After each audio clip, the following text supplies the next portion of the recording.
Hello, I'm Daniel, and it's a big pleasure to find you again. If you are new, welcome. In today's class, we are going to talk about intonation. Intonation! Yes, of course, we are going to focus on intonation. I know, don't worry. I know when you hear talking about intonation, your head getting bigger and bigger. But everyone can learn intonation. But in this class, I am going to define intonation for you. And after, we are going to practice intonation in a short conversation. Don't worry, pas inquiétez-nous. Dans cours ça, nous allons apprendre intonation et nous allons pratiquer intonation ensemble. OK, je pense que vous avez aimé vidéo ça et vous déjà bay support par leur partager li avec leur like vidéo. I'm coming back to teach you what intonation is. Don't move.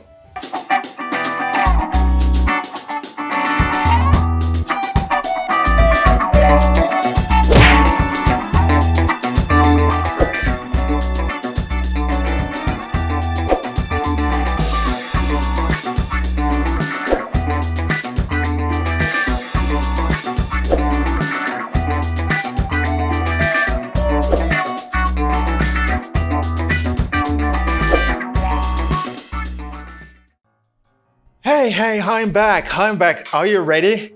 I think you're ready for the class today. And we're going to talk about intonation. I know. Okay, we're going to talk about intonation, but my question for you, what is intonation? Intonation. Maybe you are thinking, intonation. Okay, let's go to Cambridge Dictionary. According to Cambridge Dictionary, intonation is the sound produced by the rising and falling of the voice when speaking, especially when this has an effect on the meaning of what the person wants to say. Okay? This is what intonation. When you talk about intonation, you see the melody, the rhythm, you see stress when talking about intonation. The way you play the words in the sentence when you are speaking, the way you speak, where you lower your voice, and where you get your voice up. This is intonation. Good. Now, let's go. I have 4 sentences for you to practice that. Moi, j'ai 4 phrases pour me pratiquer ça avant que nous aller dans l'exercice côté ou même where you're going to try with me. Okay, the 4 sentences. But before that, let me tell you. Intonation is where you lower your voice, get your voice down, and where you get your voice up. Okay? Where you lower your voice and get your voice up. Moi, je dis intonation, c'est côté où élever voix, à côté où descendre voix. And this sentence, they say, what is your name? What is your name? What is your name? Okay. When I say what is your name, do I lower my voice or I get it up? Okay? Est-ce que moi descendre voix ou bien moi monter voix?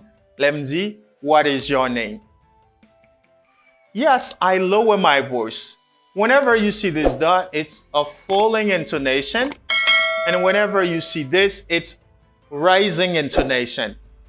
Rising intonation, c'est côté où élever voix. And falling intonation, c'est côté où descendre voix dans une phrase. In a sentence, where you get your voice down in a sentence. You lower your voice. Okay.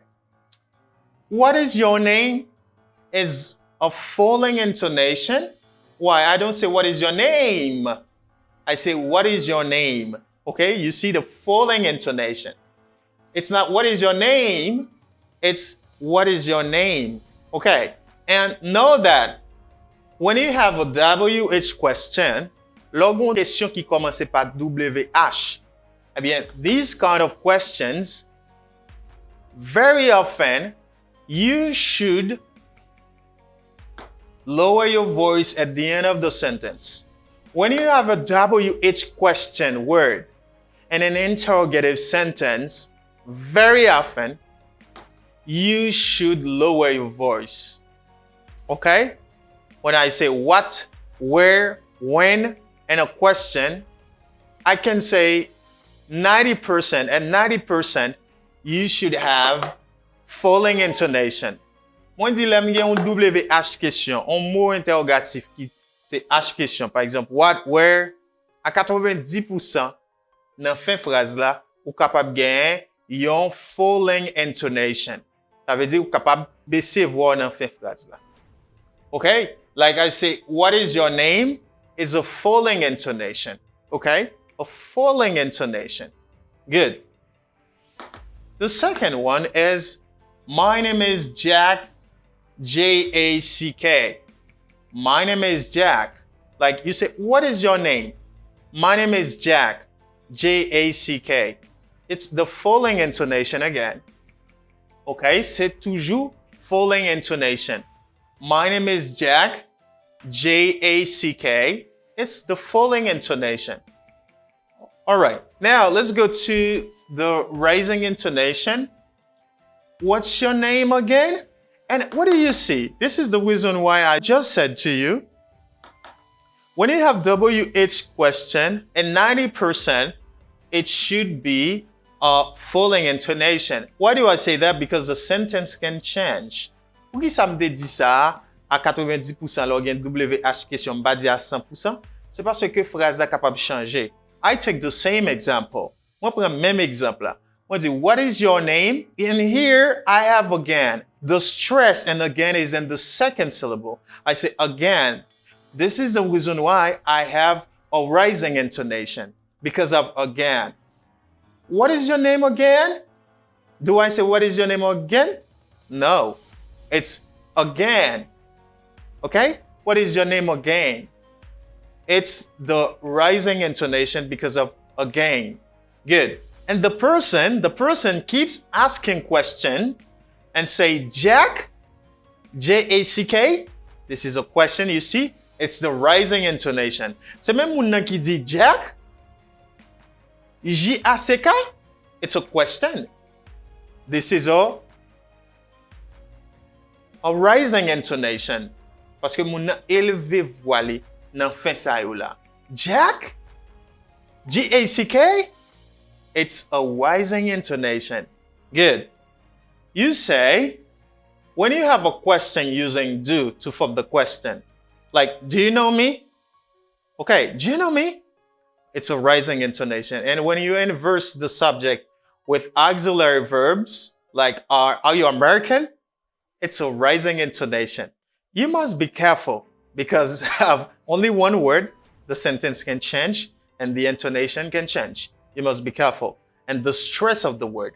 Okay? Be careful. Now, I think you understand. Mwen pase que vous comprenez intonation. Here, falling intonation. Mbese voix parce que nan fin phrase la mouri. And if you don't know that very well, when you're reading, you can make mistakes. Sou pa kon sa bien lo appli ou ka fe erreur. Because when you have a period, you should know what to do. Let's practice now. An nou pratike exercice sa. These are the sentences on the board. It's a conversation. The conversation between Daniel and Sarah. It's A for Daniel and then B for Sarah. You're going to see that. Okay, these are the sentences. And after, you're going to check falling intonation if the sentence has a falling intonation, and rising intonation if the sentence has a rising intonation. Ki so pral fò pral checker nan espace sa si phrase a gen nan fin li yon falling intonation ou ap checker ou bien si son rising ou ap checker. Here we go. Let me read for you. Hi, I am Daniel. Ki sa ou wè nan phrase la? Eske mwen eleve voix nan fin phrase ou bien mwen baisse voix nan fin phrase la? Do I lower my voice at the end of the sentence or I get it up? What do you see? Est-ce que mwen leve voix nan fin ou bien mwen descend voix nan fin? Qui sa li supposé là? So whenever I get my voice up, I have rising intonation, and whenever I lower my voice, I have falling intonation. Chaque fois mwen baisse voix, mwen gen falling intonation, et chaque fois mwen éleve voix nan fin phrase la, mwen gen rising intonation. Good. Here, what do I have? Ki sa mgen la? Rising intonation or falling intonation? Hi, I am Daniel. Hi, I'm Daniel. Do I say, hi, I'm Daniel? I I share the secret to you, man. It's a falling intonation. Moi gen un falling intonation because I lower my voice at the end of the sentence. Moi baisse voix nan fin phrase la. Here I can check it. It's a falling intonation. Let's go now to the next sentence. What's your name? What's your name again? What's your name again? What's your name again? Oh, you know that. Yeah, it's easy because you knew that before. What's your name again? Can you comment? Let's go commenter. Okay, it's not a problem. You see the same sentence. You can do it better when you see the same sentence. Good. Now, it's a rising intonation. Now, it's your turn. Daniel. Okay? Pay attention. It's a conversation. Daniel. Daniel. Okay? I am Daniel. It's a falling intonation. What's your name again? It's a rising intonation. And the person answers, A again answers, Daniel. Daniel. Is it a falling intonation or rising intonation? Can you down below comment? Okay, in the comment section, say, dis dans commentaire si c'est falling intonation. Write R for rising intonation. Write F for falling intonation below in the comment. Let's go, let's do it together. On nous fait ensemble. Daniel, what do you say? What do you say? I know you were smart. It's a falling intonation. Why? It's because I lower my voice at the end of this. Daniel. Do I say Daniel? No, it's Daniel. Great. Now you check. Falling intonation. Good. Next one. And the person, B, is talking to A. B says, D-A-N-I-O-T. D-A-N-I-O-T. This is what B says. D-A-N-I-O-T. Now, what do you say? Is it a falling intonation or a rising intonation? D'après au qui ça lié là? Falling intonation or rising intonation? D-A-N-I-O-T. Hi, I'm Daniel. What's your name again? Daniel. D-A-N-I-O-T. This is falling or rising intonation. You can comment below in the comment section to say if we have a falling intonation or a rising intonation here in this sentence. D-A-N-I-O-T, D-A-N-I-O-T, or D-A-N-I-O-T. You are smart. It's rising intonation because you say D-A-N-I-O-T. Okay, we don't say D-A-N-I-O-T. No, say D-A-N-I-O-T. It's a rising intonation. You do it, we practice it together. Now, next sentence is for A. Yes. What's your name? What's your name? Daniel asked the question to B. You're gonna know the name of B after. Yes. D-A-N-I-O-T, B. And A says, yes. What's your name? What's your name? Yeah, comment below to say if we have a falling or rising intonation. Here we go, guys. Let's go. Let's work together. Let's work. Hey, comment below. Yes. What's your name? Yes. What's your name? Yes. What's your name?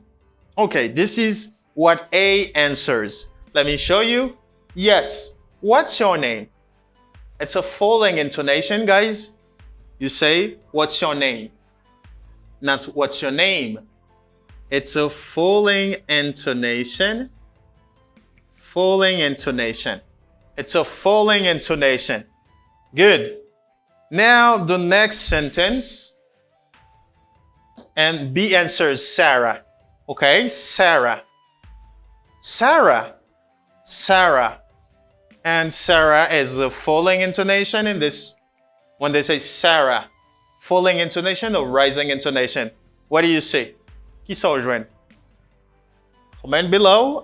I'd like to see your answer. If you understand how to use falling and rising intonation, this is the reason why I'd like you comment. I'd like you do that.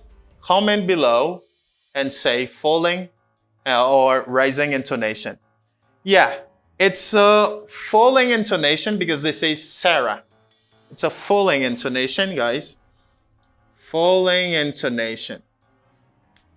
And next is, excuse me. Excuse me. What do you find here? Falling or rising intonation? Excuse me. Excuse me. Do you find excuse me or excuse me? Excuse me or excuse me? What do you see? It's a rising intonation. It's a rising intonation. Rising intonation. Excuse me. Okay, you see, excuse me. Yeah. Sarah. Sarah. Because Daniel doesn't hear what Sarah says. Daniel says, excuse me, and Sarah answers, Sarah. S-A-R-A-H. Yeah, Sarah. S-A-R-A-H. Is it a falling intonation or rising one? Falling intonation, this one. Falling intonation or rising intonation? Est-ce que c'est falling or rising? You should comment below. Type below in the comment section to say what do you find. And it's a falling intonation because you lower your voice at the end of this sentence. Or you say Sarah, Sarah. At the end of this, you lower your voice. It's a falling intonation.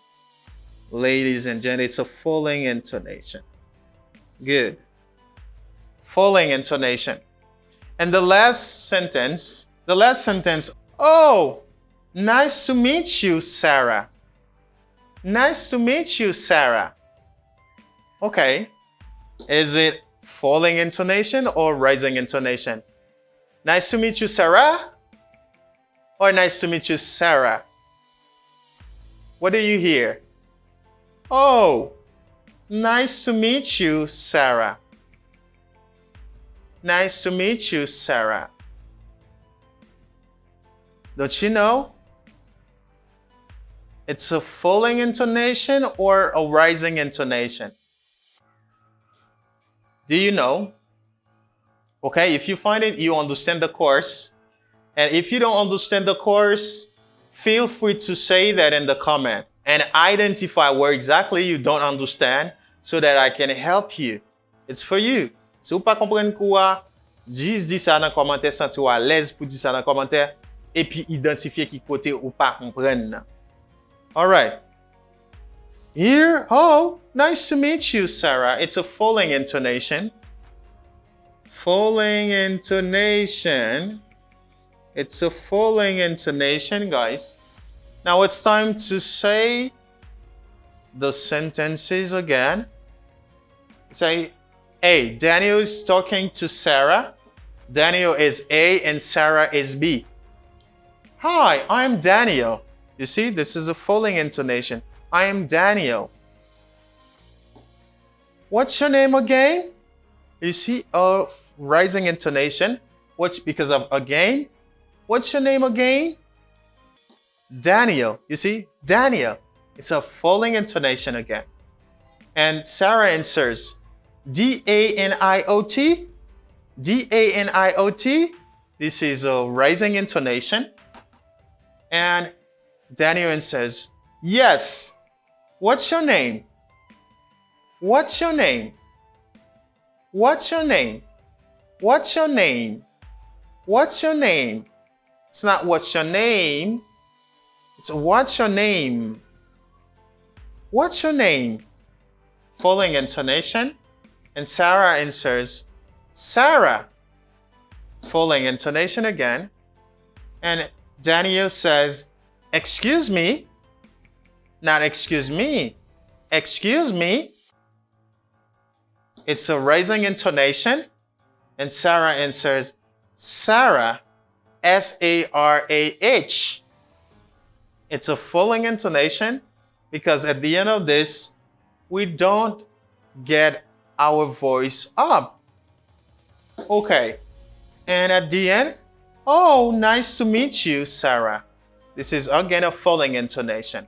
Now we are done with this class, but what I want to be sure if you understand, because I want you to practice intonation and this class will help you a lot.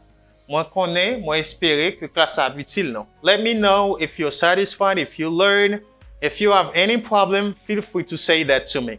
Please, commentez sur yon problème, dis-moi ça, et puis pratiquez avec moi, pratiquez ensemble, commentez, pratiquez avec mon yo, and then I will be glad the way you practice, the way you show me that you understand, and you're gonna share the video, share it to your friend and comment below and like it.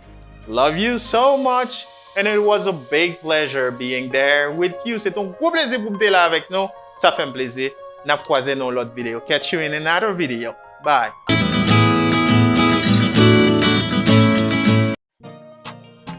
Grammar, grammar, grammar, grammar, grammar. This big book, grammar? Yes? Don't run, stay. Grammar. Even though I know there are many people in the world, when you talk about grammar, they feel headache, they're tired, because they think grammar is difficult. Grammar is hard to learn. They feel frustrated because of grammar. Don't want. Say, you should learn grammar. I don't think that because grammar is hard, you can't learn. I think the method. There are some lessons, some grammar lessons that you think you can't learn because grammar is hard. What we can do, we can change the method and we can try to make grammar easy for you. I think so. We can do it together. We can learn together. We can enjoy grammar, learning grammar lessons. Yeah, and then you will say grammar is nothing. Grammar will be nothing for you, for everybody, all right? We're gonna try to figure out some lessons, some grammar lessons to figure out this problem. We're gonna try to do that. So what you have to do to get rid of this problem, try to listen and feel comfortable. Listen to grammar lesson. Don't run, okay? Take time to listen to grammar lessons and ask questions whenever you don't understand something, especially in this lesson. If you see something that is not clear for you or something you don't understand, what you can do, you can simply comment below and comment and say what you don't understand. I'm coming back to explain you.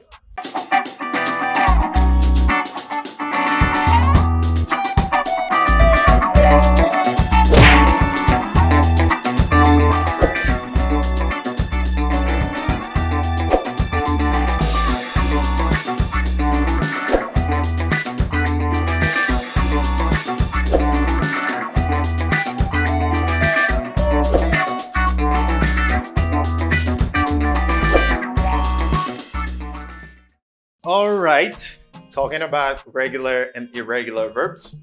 Firstly, let me tell you what is regular means. Regular verbs. J'aime parler de verbe régulier qui ça me dit, j'aime parler de verbe régulier. Hey, moi dis ça déjà. Posez ça. Just relax. Even though we are going to learn grammar rules, bien que nous allons apprendre règles grammaticales, mais pas faire apprentissage à temps pour son bail qui a pas de problème. Enjoy it. Try to learn. We're gonna face it. It's not too difficult. You can learn. Everyone can learn. Okay, if you want to be accurate in English, you want to change your English, you need grammar rules. Okay, but I know you want to focus on, you want to learn, you want to speak English, focus on fluency, but you need grammar rules also. Talking about regular and irregular verbs. Regular, irregular verbs. Regular means régulier. Irregular means irrégulier. What do I mean when I say regular verbs? When I'm talking about regular verb, these are verbs that follow a rule. These are type or kind of verbs that respect a rule. Because in the same word, regular, when you say regular, you see the word rule. Dans le même mot régulier, où joindre le mot rule. Rule. Rule means règle. Alright? Rule means règle. When I say regular, moi dit régulier, ça qui respecte yon règle. And when I say irregular, you see the prefix ir, the opposite. Okay, the opposite. Irregular means not regular. Do not follow a rule. When I say irrégulier, irregular, ça veut dire c'est ensemble de verbes qui va respecter une règle. I think you are clear. Tell me if you're clear. Dis-moi sous clair. Est-ce qu'on classe la différence que bah entre régulier et irrégulier? Are you clear about the difference between regular and irregular? Yeah, I think so. Regular and irregular verbs. Verbs, regular verbs, verb that respect a rule. Irregular verbs, verb that do not respect a rule. Very simple. Verbe régulier, c'est verbe qui suit une règle. Verbe irrégulier, c'est verbe qui pas suivre une règle. They don't have a fixed pattern to respect. You pas un fix pour you respecter. Okay? And regular verb, they have a specific rule. Great. Now it's time to tell you how can you identify a regular verb and how can you identify an irregular verb. When can you know that? Qui l'aime ka connaît, yon verbe son verbe régulier, qui l'aime ka connaît, yon verbe son verbe irrégulier. This is what you should know. Yeah. Okay, I'm gonna tell you. Let me tell you. You can know a verb is a regular verb when this verb is terminated by ed. This is what I'm talking about. Ed. Okay, you see that? M'a connaît un verbe son verbe régulier, c'est lorsque le verbe est terminé par ed. Right. Good. And about irregular verbs. M'a connaît un verbe, I can know that a verb is an irregular verb when this verb doesn't terminate by ed. Okay. Inverse. M'a connaît un verbe son verbe irrégulier, c'est lorsqu'il n'est pas terminé par ed. Where exactly, teacher, are you talking about? Qui kote wa pale la, teacher? Let me tell you. Hey, slow down. In English, for all verbs, each verb has 3 forms. Hey, do you hear what I say? Each verb in English has 3 forms. Chaque verbe en anglais a 3 formes. Okay, firstly, the base form. Secondly, the past form, or you can say preterite. And thirdly, the past participle form. Oh, teacher, you go too fast. You go too fast, teacher. Ou allez trop rapide, teacher. Let me say again. Don't worry, it's for you. I'm working for you, all right? Yeah, each verb in English has 3 forms. Okay? You need these 3 forms. 1, 2, 3. All right? 1, 2, 3, 4, 5. No, I'm talking about 3 only, not 5. 1, 2, 3. Great. The first one is called base form. The second is past form, or you can say preterite. And the last one is past participle form. Chaque verbe a 3 formes en anglais. Quel que soit le verbe, il y a 3 formes. Il y a une forme qui est la base form, qui est traduite par base verbale. Nous avons l'autre deuxième qui est le prétérite. Et nous avons l'autre troisième qui est le participe passé. I'm not going to detail each of them for you, but I want to attract your attention about regular and irregular verbs. Now, you'd like to know when a verb is regular and irregular. So I think now you need examples. Okay, I tell you, I explain to you, and I teach you, I say everything. I teach you when a verb is regular and when a verb is irregular. And I say also, when a verb is regular, it is terminated by ed. And when a verb is not regular, this verb doesn't terminate by ed. I think it's clear. Let's go. Remember this. Yeah, songez ça, oui? Now, let's go with ed. Ed for the verbs. Verbs that terminate by ed. Where? This is the question. Where exactly? To know a verb is a regular verb, pour me connaître un verbe son verbe régulier, this verb must be terminated by ed. But where? In its past form or preterite form and its past participle form. Okay. Pour me connaître un verbe son verbe régulier, firstly, it must be terminated by ed. Verbe ça doit terminer par ed. Et qui côté la terminer par ed a, c'est dans past form. Ça veut dire prétérit li ak participe passé. Oh. You're not clear? Okay, let me try again for you. Don't worry. Don't worry. Everyone can learn. Tout moun ka apprendre. Everyone can learn grammar rules. As soon as I see a word is terminated by ed and its past form and past participle form, now you can say this verb is a regular verb. Let me give you an example, but I'm gonna give you an example with ed. For example, if I say the verb to jump. The verb to jump is, the base form is jump. Base verbal verb to jump c'est jump. Base verbal c'est to jump, le verbal infinitif. Base form non c'est jump. The base form is jump. And it's a regular verb. Eh bien, son verbe régulier, it should take ed. Li pa prend ed dans base form nan. La ou après reconnaître son verbe régulier, c'est lorsque la terminé par ed, la terminé par ed. Remember, I told you each verb has 3 forms. Okay? Chaque verbe a 3 formes. Let's say jump, ed, but this ed is pronounced as t. If you'd like to know how to pronounce ed sound, because ed has 3 ways, 3 sounds, you can go on the channel to watch this video about ed sound. Si que ou pas ko gade vidéo, pas kon ki jan pou prononcer ed a, parce que m konnen anpil moun remen di love it, tout net yo di love it, ed pou yo, like gen moun kap do, some people might say jump it. No, it's not like that. No, it's jumped. Now you have a t sound. Okay? And what about its past participle? Its past participle is jumped. Okay, jumped. Okay, let me give you another example. The example of call. Call. This is a verb. The base form is call, and its preterite first is called. Now you get ed. Called, you pronounce it as d. And its past participle is called. Okay, do you see? All right, good. And you can see here ed. But before adding ed, sometimes you should add d instead of adding ed.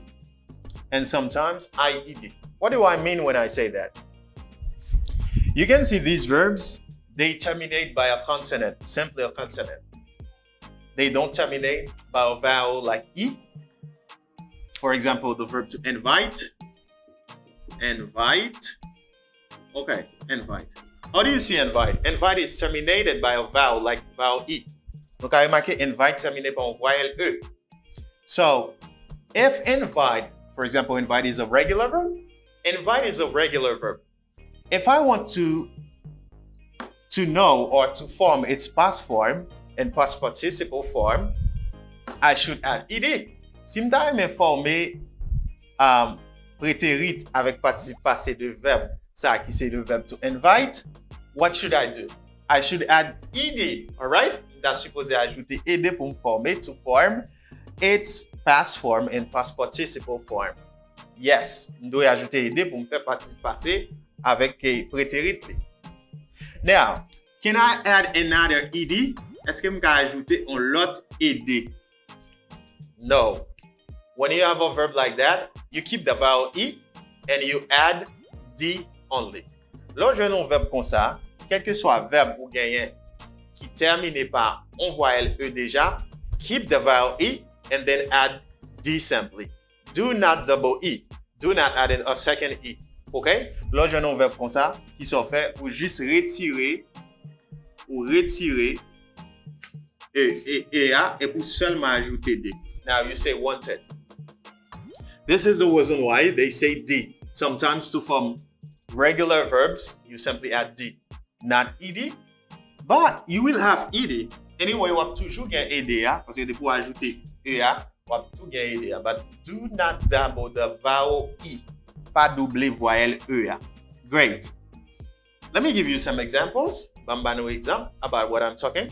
For example, the verb to love.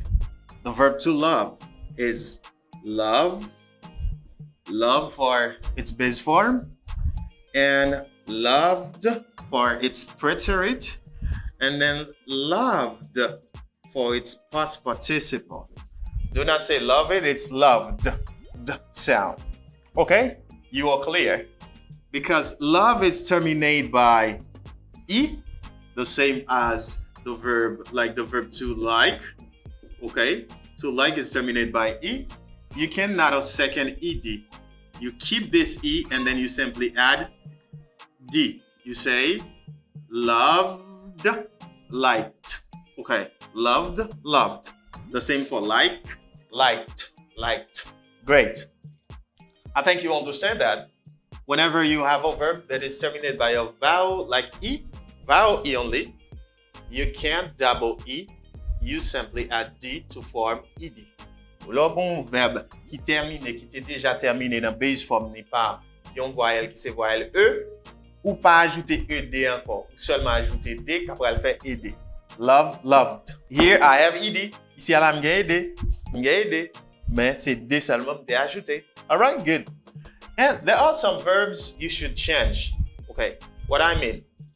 For example, if I'm talking about the verb to study, to study. This verb is terminated by vowel Y. You say study. Verbs are terminated by Y. So when you have a verb like that, if this Y has a consonant before it, you should change it to form for regular. I'm talking about a regular verb. To change, you change this Y and I before adding ED to form its past form and past participle form. What I say? Lorsqu'on verbe qui termine par Y, depuis Y la gon consonne devant, lor former prétérit li avec participe passé, m'a parlé de verbe régulier, changer Y la en I avant qu'on ajoute EDA. I think you get it? Okay. This is the reason why they say started.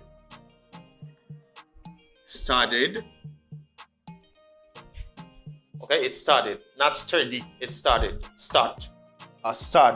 Study. Started.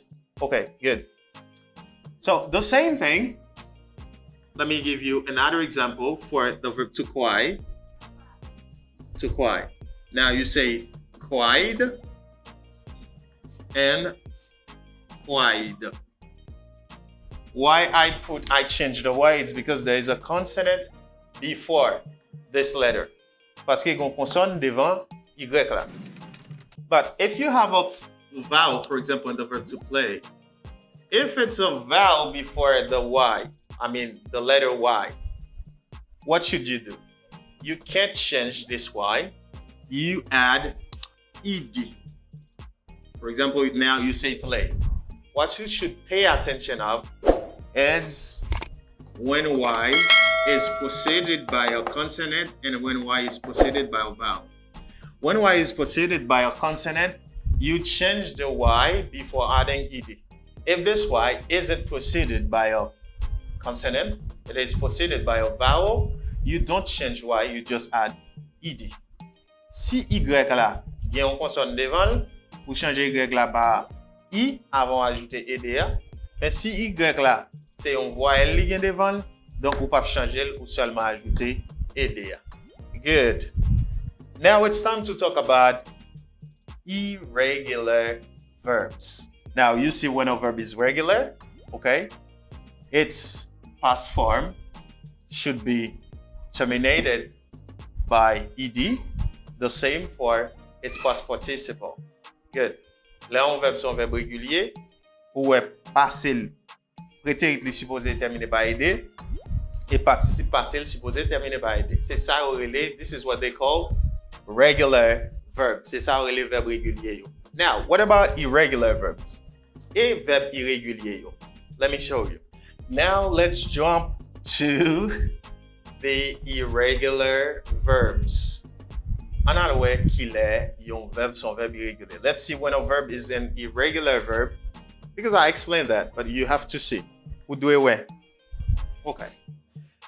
In English, the irregular verbs don't follow a rule. You don't know exactly where they can be terminated. You don't know exactly how they can be terminated. Okay? They don't have a specific way. Yo pa gon bagay en façon spécifique. Yo juste varié. Okay? They are like that. But let me show you something that can help you. But it's not a rule. It's not a rule. C'est pas une règle. Don't focus on this, what I'm talking about. It's not a rule. It's not a general rule. But you can learn from what I'm going to teach you. Ou ka apprendre de ça m'bral montre là. Mais pas focus comme si c'est une règle. No. Irregular verbs don't have rule. They don't respect rule like regular verbs. Yo pas respecter règle même avec verbe régulier. But, however, they are divided into 4 groups of verbs. You can see them like that. Ou capable voir comme ça, yo divisé en 4 groupes de verbes. I'm talking about irregular verbs. And the irregular verbs, they are much more than the regular verbs. Yo beaucoup plus que verbe régulier. They are divided in 4 groups. The first group, 3 forms are same. In the first group of irregular verbs, the 3 forms are same. What I mean? I mean that in some irregular verbs, what I'm talking about, the first group, its base form are the same, its past or preterite form is the same, and then its past participle is the same. Now you are talking about the first group. The 3 forms are same. Would you like to see? Let me give you an example. For example, the verb to put, its base form is put. Its past form or preterite form is put, and then its past participle form is put. You see? They are same. Yeah. And the first group, they are same. Like this. Okay? I can give you another example. For example, the verb to hurt.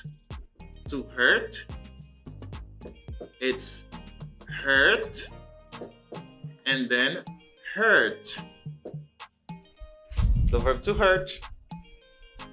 The same for the verb to read.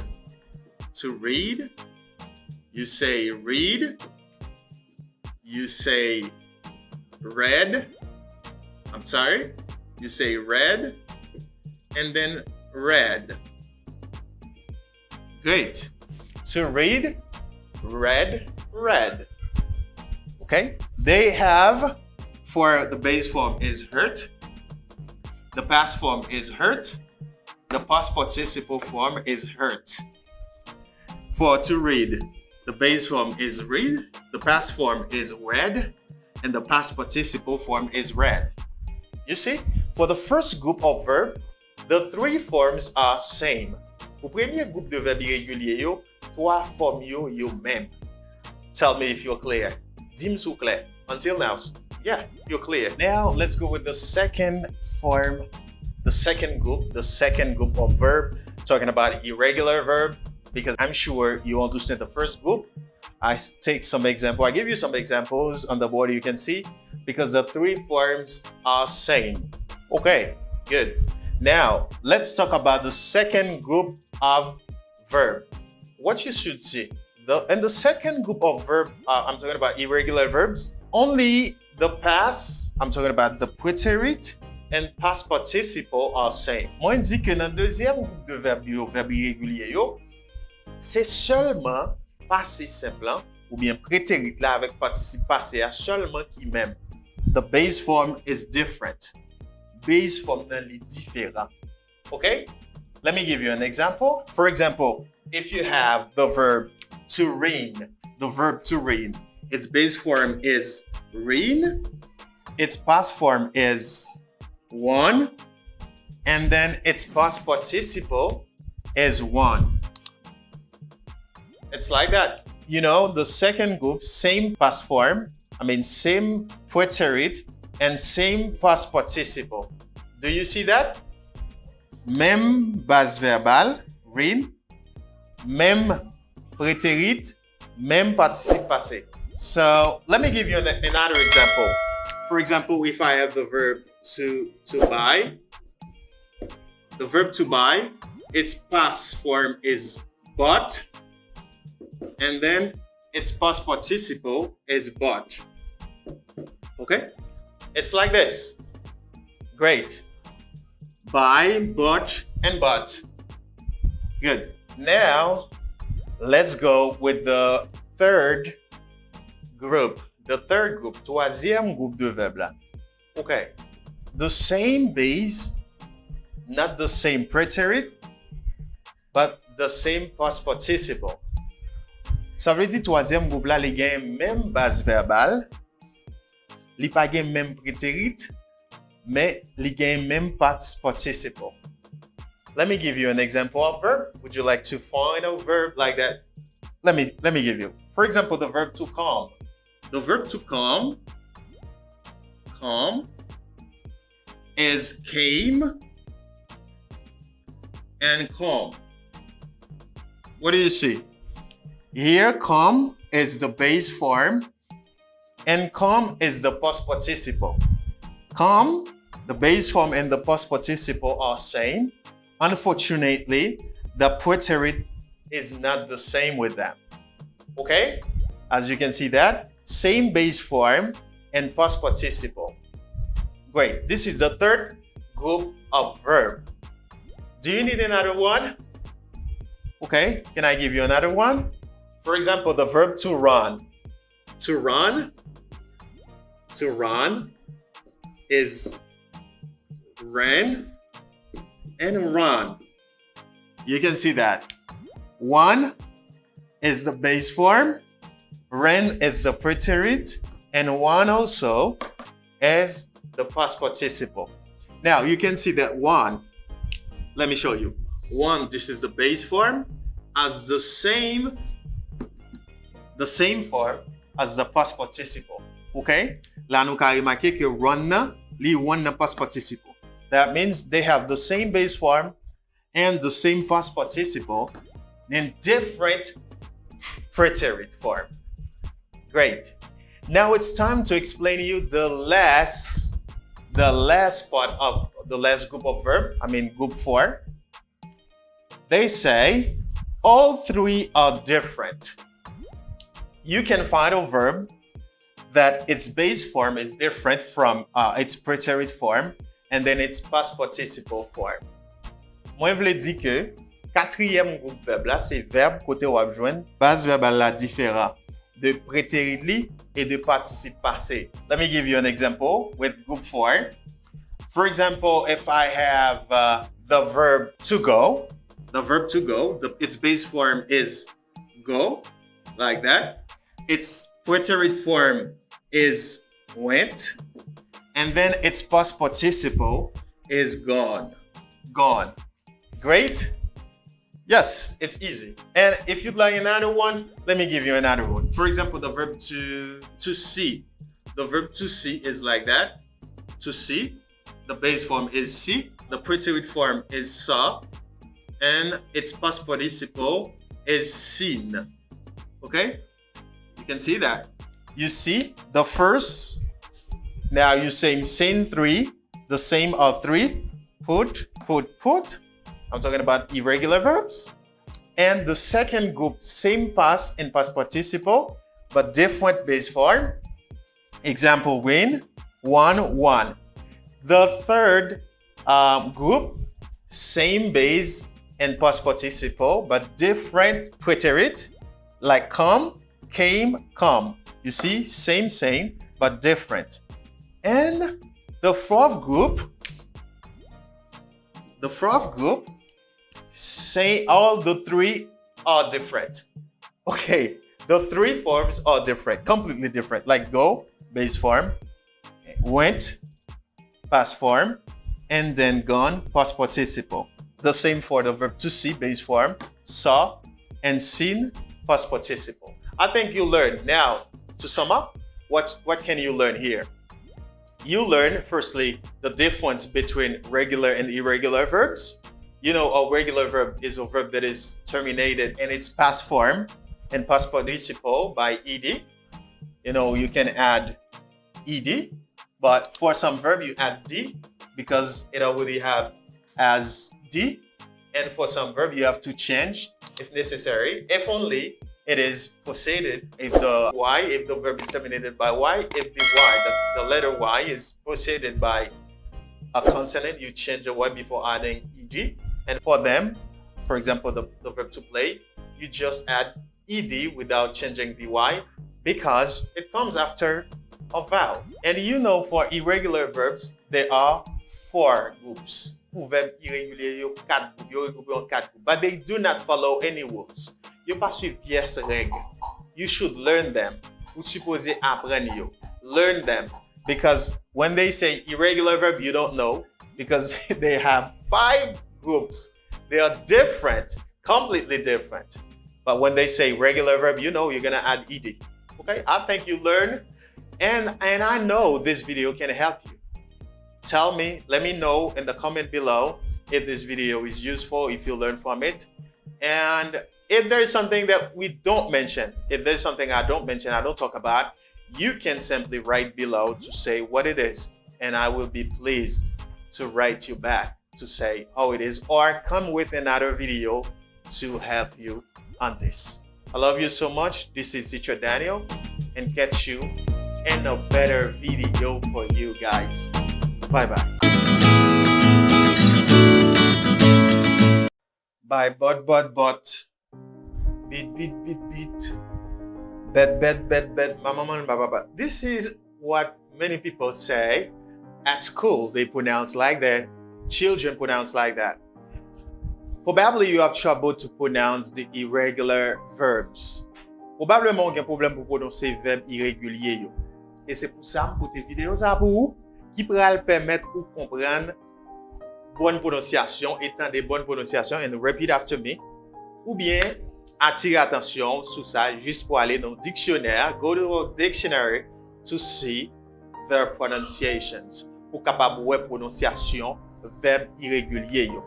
Because they are good, it's good, you're going to use them in your conversation, you must learn how to pronounce them. I am coming back. Remember, I am Teacher Daniel. I'm coming back to help you pronounce the irregular verbs.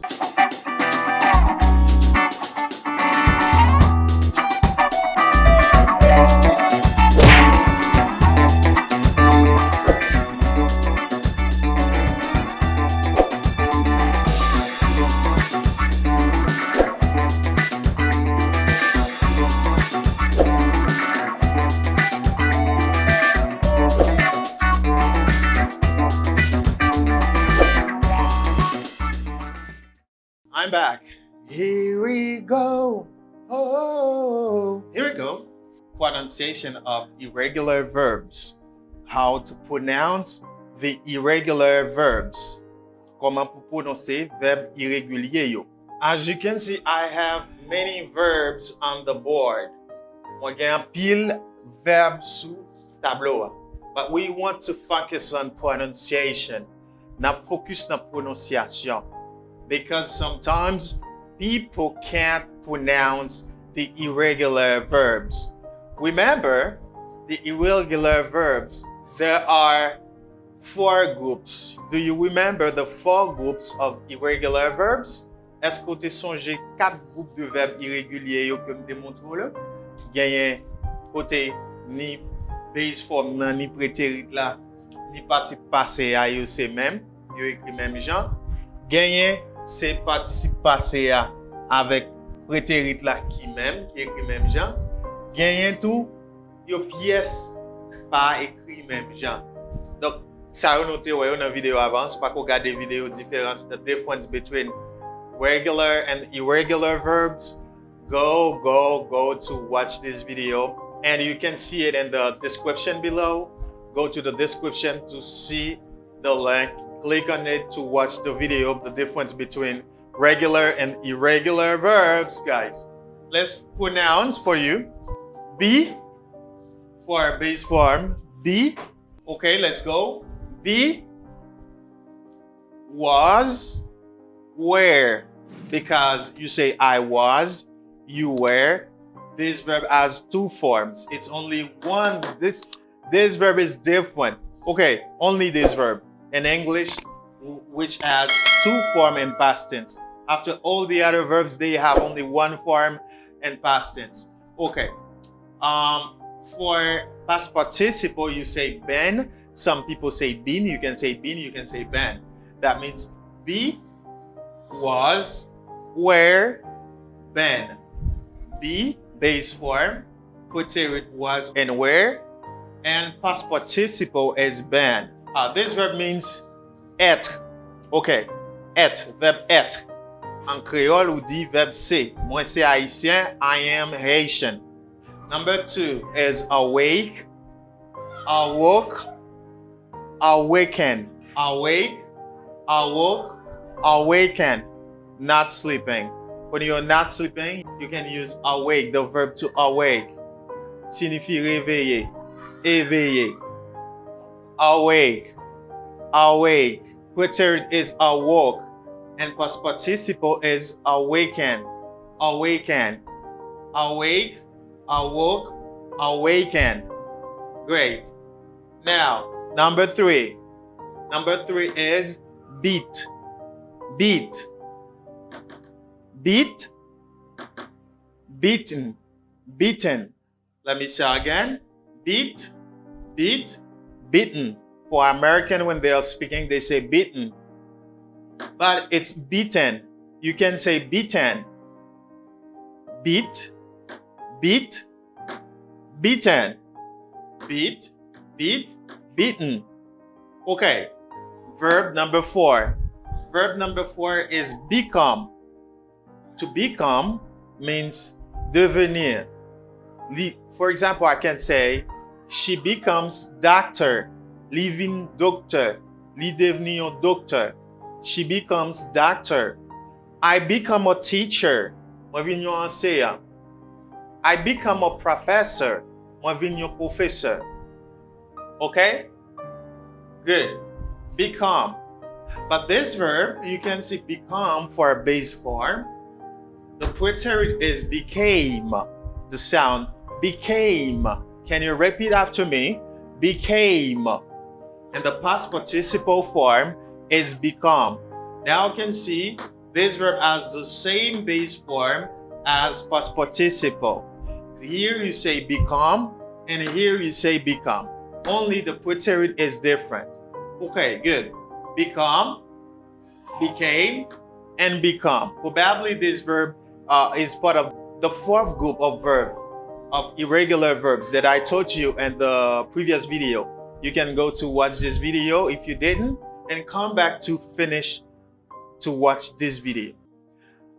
Number 5 is began. To begin. Began, to begin means to start. Commencer. To begin is an irregular verb. Began. But its preterite is began. Begin, began. And begun for the past participle. Began, began, begun for the past participle. Can you repeat for me?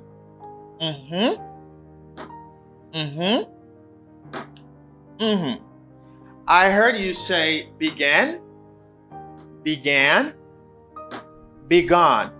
Great job. Now, to bend. To bend. Bend is the base form of this verb. Bend. The base form is bend. Bend means soumettre, couper. Bend. Like I bend. Moi mette à genoux, moi couper. For example, I can say devant Dieu. God, for example. I bend. To bend. The preterite is bent. And the past participle is bent. Bend, bent, and bent. Bend, bent, bent. Great job. Now, let me listen to you. Bamtandeo. You say, great job. Number 7. It's the verb to bet. To bet. To bet. The preterite is bet. And the past participle is bet. To bet means parier. To bet. To bet means parier. For example, when there's a championship, you can bet. You can say, Brazil is my favorite team. Let me bet. Brazil will be the champion. Let me bet with you. I'll give you $100 if Brazil wins the championship. You can bet. You bet. Bet means parier. Bet, bet, bet. Number 8. Number 8 is bite. When you bite, you put your teeth on something. You bite it. Okay. When you bite something, ou morder. To bite signifie morder. Bite. But for its preterite, you say bit. Bite, bit, and bitten. Okay. To bite, bit, and bitten. You can say bitten. It's not a problem. Bite, bit, and bitten. Yeah. He bit me yesterday. Li te mordi m'hier. Okay. Bite, bit, and bitten. Number 9. Number 9, this verb is to bleed. When you see your blood out. Okay. Your blood. When your blood is pouring, you say to bleed. To bleed. Bleed. Bleed. And its preterite is bled. Bled. And its past participle is bled. Bleed, bled, bled. Can you say? Bleed means saigner. Bleed. Il signifie saigner, lo bay sang. Bleed, bled, bled. Now, number 10 is blow. To blow. I blow. To blow signifie souffler. The wind blows. Vent souffler. To blow. Blow. American says blow. Blow. Blow. And blue. The preterite is blue. Okay, blue. Blow. Blue. And its past participle is blown. Blow. Blue, blown. Good. Its base form is blow. Its preterite is blue. And its past participle is blown. Let's go to number 11. Number 11 is the verb to break. Can you listen? Break. Now, can you repeat? Break. To break, its base form is break. Break. Its preterite is broke. Broke. Broke. Broke. And its past participle is broken. Broken. Can you say after me? Break. Broke. Yeah, you may say it. Broken. That's great. Broken. What about this verb? 12. The verb to bring. Bring. Bring. I say the verb to break means briser, craser. Break signifie craser. Okay, I break the marker. No, I don't want to break it because I need it. Break. Okay, but the verb to bring signifie amener, venir en bagay. To bring is brought. For the preterite, you say brought. And the past participle, you say brought. Okay? Bring. Can you repeat? Brought. Brought. Bring. Brought. Brought. Let me say this part for you. Be. Was. Where. Been. Or been. Awake. Awoke. Awaken. Beat. Beat. Beaten. Become. Became. Become. Began. Began. Begun. Bend.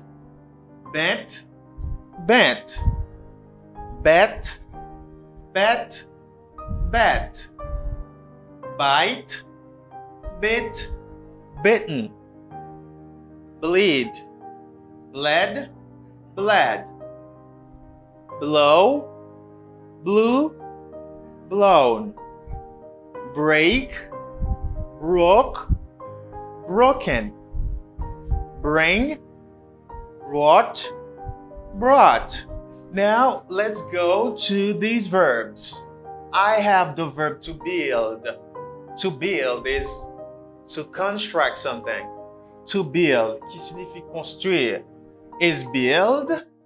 Its preterite is built. And past participle build. Okay, you got sound. Build, built, built. You got sound. Number 14, you say drank. I drank. You know the verb to drank. Drank is the base form of the verb to drank. Its preterite is drank. Drank.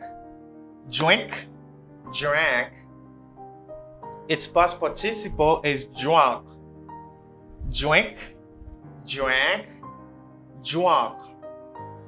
Now they are not the same. Drink. Drank. Drunk.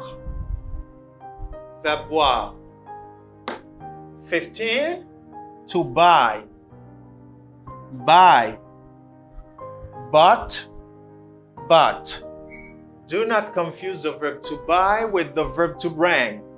The verb to bring, its preterite is brought. You got a R sound. Brought, and its past participle is brought. But when you're talking about the verb to buy, to give money for something, you say but and but, not the same sound. Ça c'est buy, ça c'est but. By the way, the verb to bring, it's brought. Brought. Good. To buy. Okay. I can buy a car. I can buy a marker. I can buy. Now, in 60, the verb to burst. To burst. Burst. They burst the eyes of our president. Burst means crever. Like they burst his eyes. You crève les yeux. Okay? You crève les yeux. To burst. Its base form is burst. And its past participle is burst. Its preterite is burst. Let me say again for you. Burst, burst, burst. Base form is burst. Preterite is burst.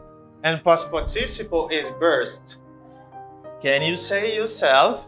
You say, all right. Don't be afraid. Okay. Yes. Okay, I heard you say burst, burst, and burst. Number 17. 17. Catch. I catch you. When you take something, when you keep something, you catch it. Il signifie saisir, attraper. Catch. Catch. Catch. I catch. Oh, I catch the marker. Mwen attrape marker. I catch it. Catch. Its preterite is caught, and its past participle is caught. They the same. Both are the same. The same sound I'm talking. But you know that preterite is not past participle. Preterite and past participle are not the same. Caught and caught. Okay. Preterite is caught. Past participle is caught. Number 18. 18 is choose. To choose. To choose. To select something you need or you want. To choose. Choisir. To choose. Its preterite is chose, and its past participle is chosen. Chosen. Chosen. Chosen. Choose. How do you say this? Yeah, that's great. Okay. And this. Chosen. Great. Choose, chose, and chosen. 19. Cost. The verb to cost. When you want to say the price of something. Okay. The value of something in price. Valeur en bagay nan prix. You say cost. To cost. Its base form is cost. Its preterite is cost. And its past participle is cost. The three forms are same sound. They get the same sounds.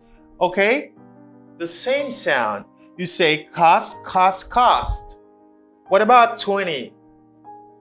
Number 20. You say cut. To cut, when you take your scissors and you cut something, or you take your blade. Ou pren gilet ou. Blade, c'est gilet. Scissors, c'est ciseaux. Okay. To cut signifie couper. Trancher un bagay. To cut. Cut, cut. To cut, cut, cut. Cut. Yeah. Oh, I cut myself. Okay, I cut myself. Like I cut my hand. I cut my arm. I cut my arm. I cut my hand. Number 21. The verb to dig. To dig. To dig. To dig means creuser, fouiller, like I'm digging a well. Do you know this word? Well. How where can I write it for you? Well. Okay. When I'm talking about this, if I say I am well, now you say ou bien. But if I use it as a noun, I am digging a well. Now I'm talking about a place where you can take water. On parle de puits. Quand c'est un nom, il veut dire puits. When it's a noun, it means puits, where you can get water from. You say dig. To dig means fouiller, creuser. It's dog, dog, and dog. Okay? Dig, dog, dog. Dig, dog, dog. Dig, dog, dog. Okay. Number 22 is do. You know this verb. The verb to do. Okay, to do, did, done. You say do, did, done. Number 23rd, number 23. The 23rd, you say joie. I joie. To joie. Remember, the verb to do means faire. But the verb to joie means dessiner. It's drew and drawn. Draw Drew, drawn. Draw. Can you say after me? Draw. It might be difficult for you, maybe. Draw. I draw a picture. Drew. My sister drew the picture of her mother. And drawn. We have drawn a big picture. Drawn. Number 24. Number 24 is drive. Drive. I'm driving a car. To drive signifie conduire. Drove. Drove. Drive. Drove. Driven. Drive. Here, I is pronounced as I. You say drive. You say drove for its preterite, but the past participle is driven. You don't pronounce I as I here. You say A. For short A, you say driven. Driven. Driven. Drive, drove, driven. And the last is eat. Eat. To eat means manger, to eat. Its preterite is ate. Do not confuse ate and hate. If you don't pronounce this word well, you might pronounce, I don't know if you see it well. Let me write it here for you. I'm talking about this verb. This verb is hate. The difference, you have to stress the H. Ou supposé accentuer H là. Le accentuer H là, when you stress the H, you're talking about the verb to hate, when you don't like someone. When you don't pronounce the H, now you're talking about the preterite of the verb to eat. You did eat yesterday, you ate yesterday. Ate. And its past participle is eaten or eaten. You can say eaten, eaten, eat, ate, eaten. Okay, let me say all this part for you, all verbs in this part.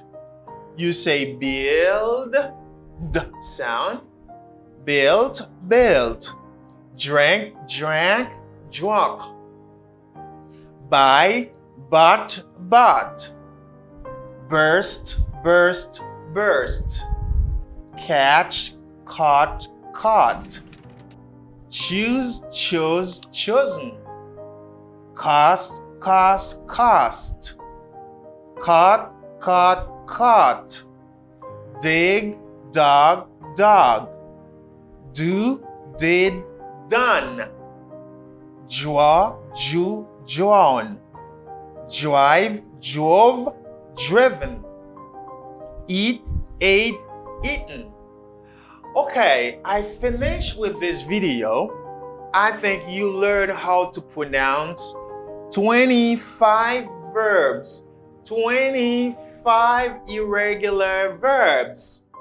Great, I got more for you. Next time I will come with some verbs, especially irregular verbs, to teach you how to pronounce. Let me tell you something. My advice for you, whenever you see a word you don't know how to pronounce it, always check it in a dictionary before pronouncing this word. If you don't know how to pronounce, you can download some applications. There are some applications on App Store or Play Store. You can download applications to listen how to pronounce irregular verbs. All right, I love you so much and I'm working for you. If you appreciate this video, feel free to comment below, to leave a comment before scrolling. Please let a comment below. Tell me if you love the video, if you learn from it, if it is useful. Tell me that. Do not forget also to click on the like button to like this video. Like it. Like it to show that you appreciate what I'm doing. And then, if you are new on this channel, if you'd like to learn English, good pronunciation, know about grammar rules, expression, conversation, okay, do not forget to subscribe on the red. Okay, click on the red button here to the right. Okay, I can say to the right of you, but to the left of me. Click here, click to the right. Click to the right on this button to subscribe to find more videos on the channel. My last word, not my last word because you're gonna find me after this video in another video. I am coming back. Hello, my name is Daniel. Welcome to this pronunciation class where you are going to learn how to pronounce these words on the board to avoid making mistake or mispronounce them. Today's class will help you to pronounce them and make the difference between them. Sit alright, and I'm coming back to teach you this class.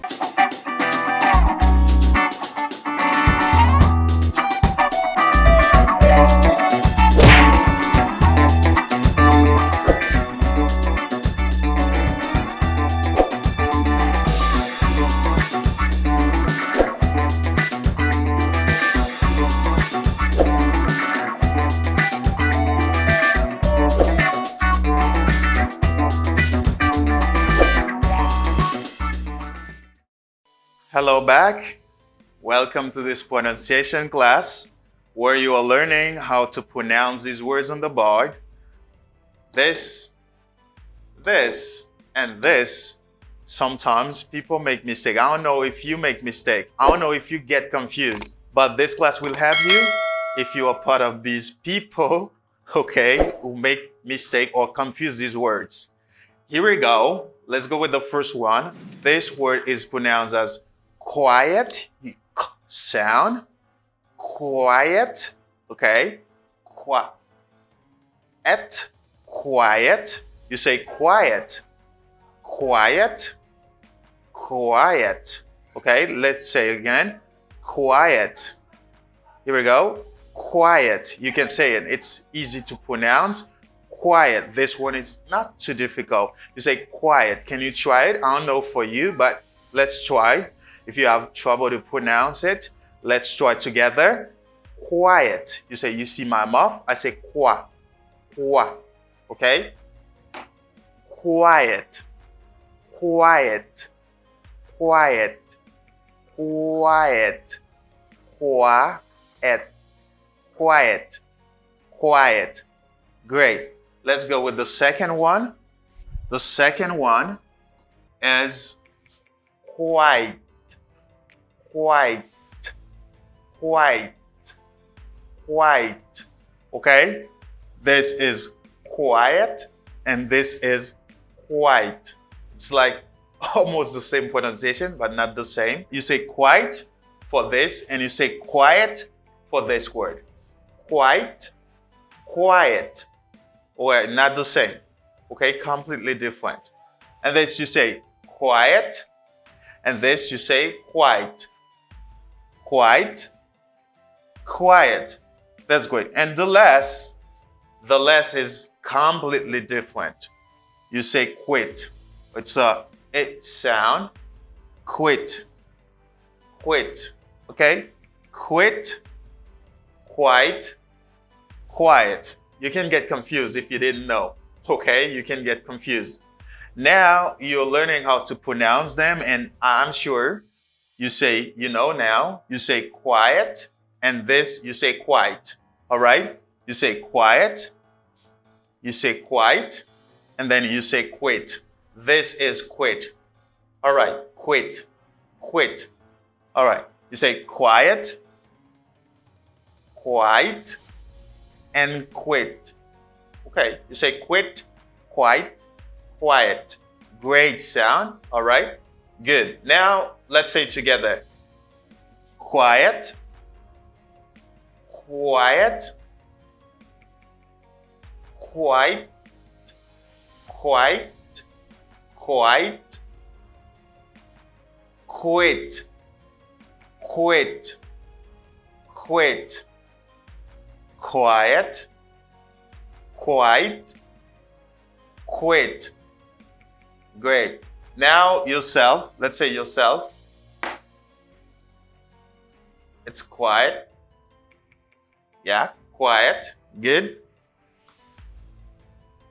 Quiet. All right, quiet. Quit. Great job. Quit. Now it's time to teach you what this word means. Okay, when you say quiet, the first one, quiet, you say silent. Okay, silent, quiet. Don't make noise. All right, you say quiet. Yeah, you say silent. When something is quiet, it is silent. Okay, you say quiet. For example, the street is quiet because it's midnight. It's midnight, nobody in the street. It's quiet, completely silent. It is silent. All right? You can use quiet when you're talking about someone or something that is silent. Okay? Great. Now let's go to the second one. The second one is quite. Quite, you say absolutely or completely. To talk about degree, you say completely. Okay? On something. Okay? You say it's completely or absolutely. For example, it's quite out of the question. It's completely out of the question. Okay? Absolutely out of the question. You can use quite to talk about absolutely or completely when you're talking about degree and something. Great. Now let's go to the last one. It's quit. Quit is a verb to say to stop something or to cease something. All right? You leave something. You can say that. When you quit something, you stop something, you leave something, or you cease something. Good. For example, why do you quit the job? I quit the job because the boss doesn't respect anyone. I quit the job because the boss doesn't respect anyone. Why do you quit the job? I quit the job because the boss doesn't respect anyone. Now you use the verb to quit. You use to quit to say to stop. You stop the job. You leave the job. Okay? You stop going over there. You leave the job. All right, good. Now you know how to pronounce these words and you now can avoid making mistake in them or mispronounce them. You say quiet for this. You say quiet for this. And you say quit for this. That's great. I think you learned this video is useful. Maybe comment below to say that to me if you appreciate it, what you can do to show me that when you share it, when you like it, and when you comment below. I'll catch you in another video. Bye for now. Hello, how are you doing? I am Daniel and welcome to the class today. This class is special. You know that because you are going to learn how to use comparative, especially comparative of superiority. But let me tell you, first I have to define what is comparative and after focus on comparative of superiority. And then after this lesson, you're gonna find a video for exercise. Okay? Donc, vidéo ça, vous pourrez apprendre non seulement comment pour utiliser comparatif, comparatif de supériorité, définir comparatif pour nous, et ensuite, nous avons bien exercice dans l'autre vidéo. Par la suite, nous continuons avec même cours ça yo sous comparatif, parce qu'il y a un comparatif de supériorité, comparatif d'infériorité, comparatif d'égalité. Donc, nous avons fait tout comparatif pour vous avec tout exercice. Moi, je pense que c'est une série que vous apprendre en pile bagay là-dedans. So what you can do, support it. And when I come back, I will start teaching you how to use comparative of superiority. I'm coming back.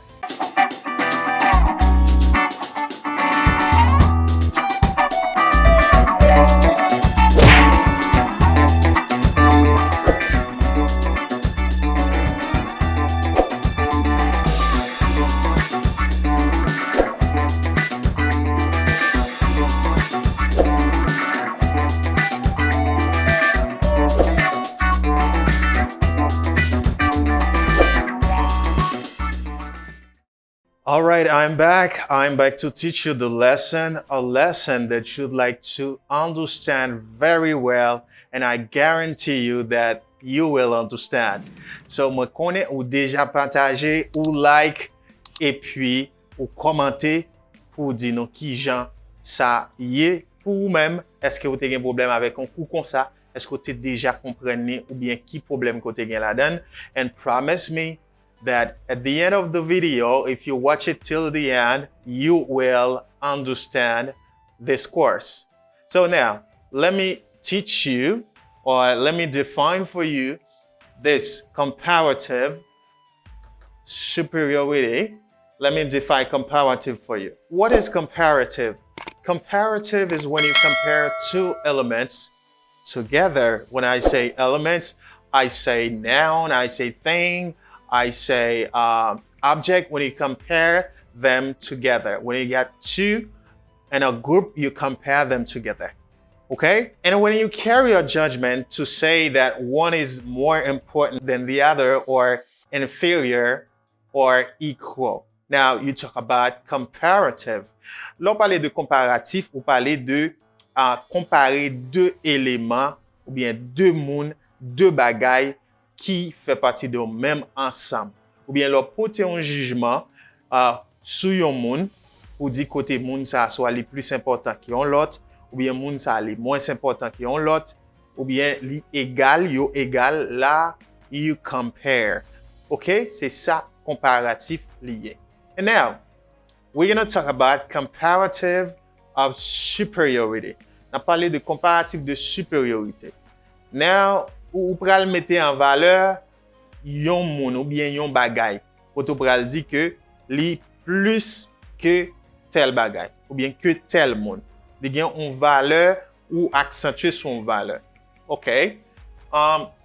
When you say comparative, you say more. Ou dit plus.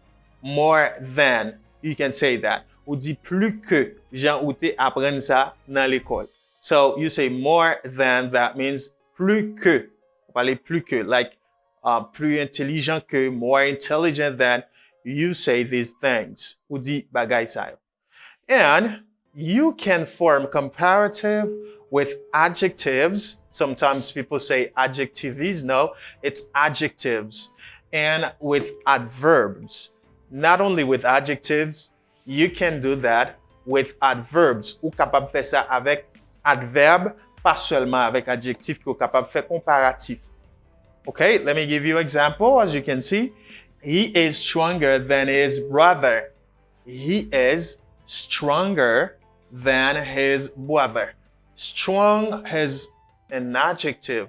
Strong, c'est un adjectif. You say stronger, plus fort que son frère. Okay, il est plus fort que son frère. And I use an adverb. Okay, this is an adverb. And let me give you a second example. The second example is she drives more slowly than her. You can say than her mother, than her brother, than her friend. You can add what you want. You say she drives more slowly than her, blah, blah, blah. Okay? She drives more slowly than her. Li conduit beaucoup plus lent, okay, plus lentement que madame nan, ou bien que mademoiselle là. Now, you see that we use an adverb. Nous utilisons un adverb. Slowly is an adverb. Stronger, strong is an adjective. Strong is an adjective. Slowly is an adverb. Okay, not only with adjective you can use comparative, you can do that. You can form that with adverb and with adjectives. Good. So what you need, you finish to understand what a comparative is, and we are currently talking about comparative of superiority. And I say when talking about comparative of superiority, you have to put that in your mind. You see the idea of more than, because you basically try to compare two people together. Ou essayer comparer deux moun ensemble, ou bien deux bagailles ensemble. Put more than in your mind. Plus que. And you need the method or the methods. Ou besoin méthode là. Ou besoin méthode là. And as soon as you know the method, you can do it yourself. You can speak and avoid making mistake when you are speaking or feel embarrassed when you're speaking. You don't know what to say. Mais méthode là. Méthode là, c'est short adjectives and long adjectives. You asking yourself, what is short adjective and what is long adjective? I don't know. Don't worry. Calmez-vous because you are going to know. Ou pral connaître qui différence qui existe in long adjective and short adjectives. Qui différence qui y a entre adjectif qui long et adjectif qui court. Great. Short adjective, when you finish to know an adjective is a short adjective, you have to use this formula. L'offin connaît yon adjectif son adjectif qui son adjectif court, parce que m'bral montre qui l'est un adjectif son adjectif court, ou ap appliquer formule ça. C'est formule ça ou ap appliquer. Qui c'est adjective plus er plus than. Why than? It's because you compare to another person. Then signifie que. Par exemple, on dit plus que. OK, c'est ça que fait. Dans formule là toujours gagne than. Great. Eh bien, ces formules sont employées when you have a short adjective, when you're comparing. Great. Secondly, you must know long adjectives. When an adjective is long, qu'il est un adjectif qui est long. You're gonna know. But when you finish to know, remember, when you use a long adjective to apply this formula.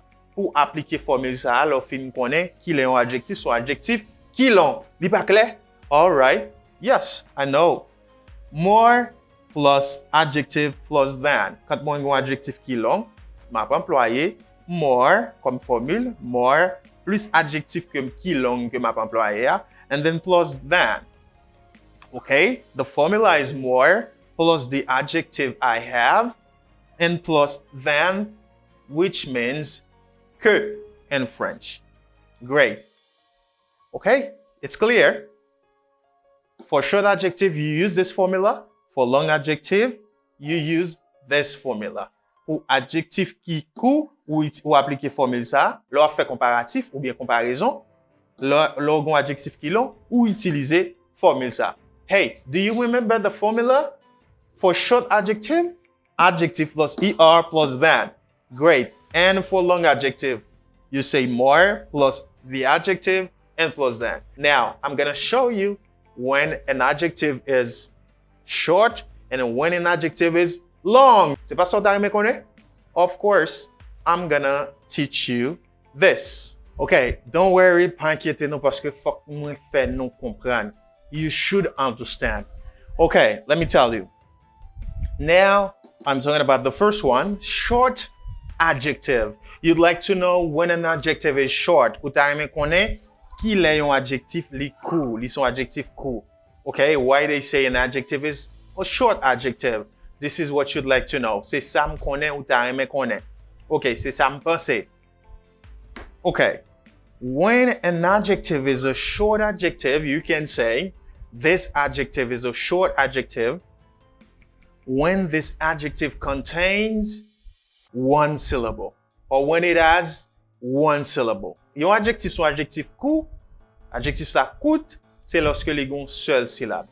Oh, syllable. What is a syllable?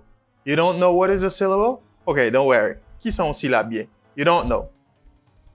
A syllable is the quantity of sound you hear in a word.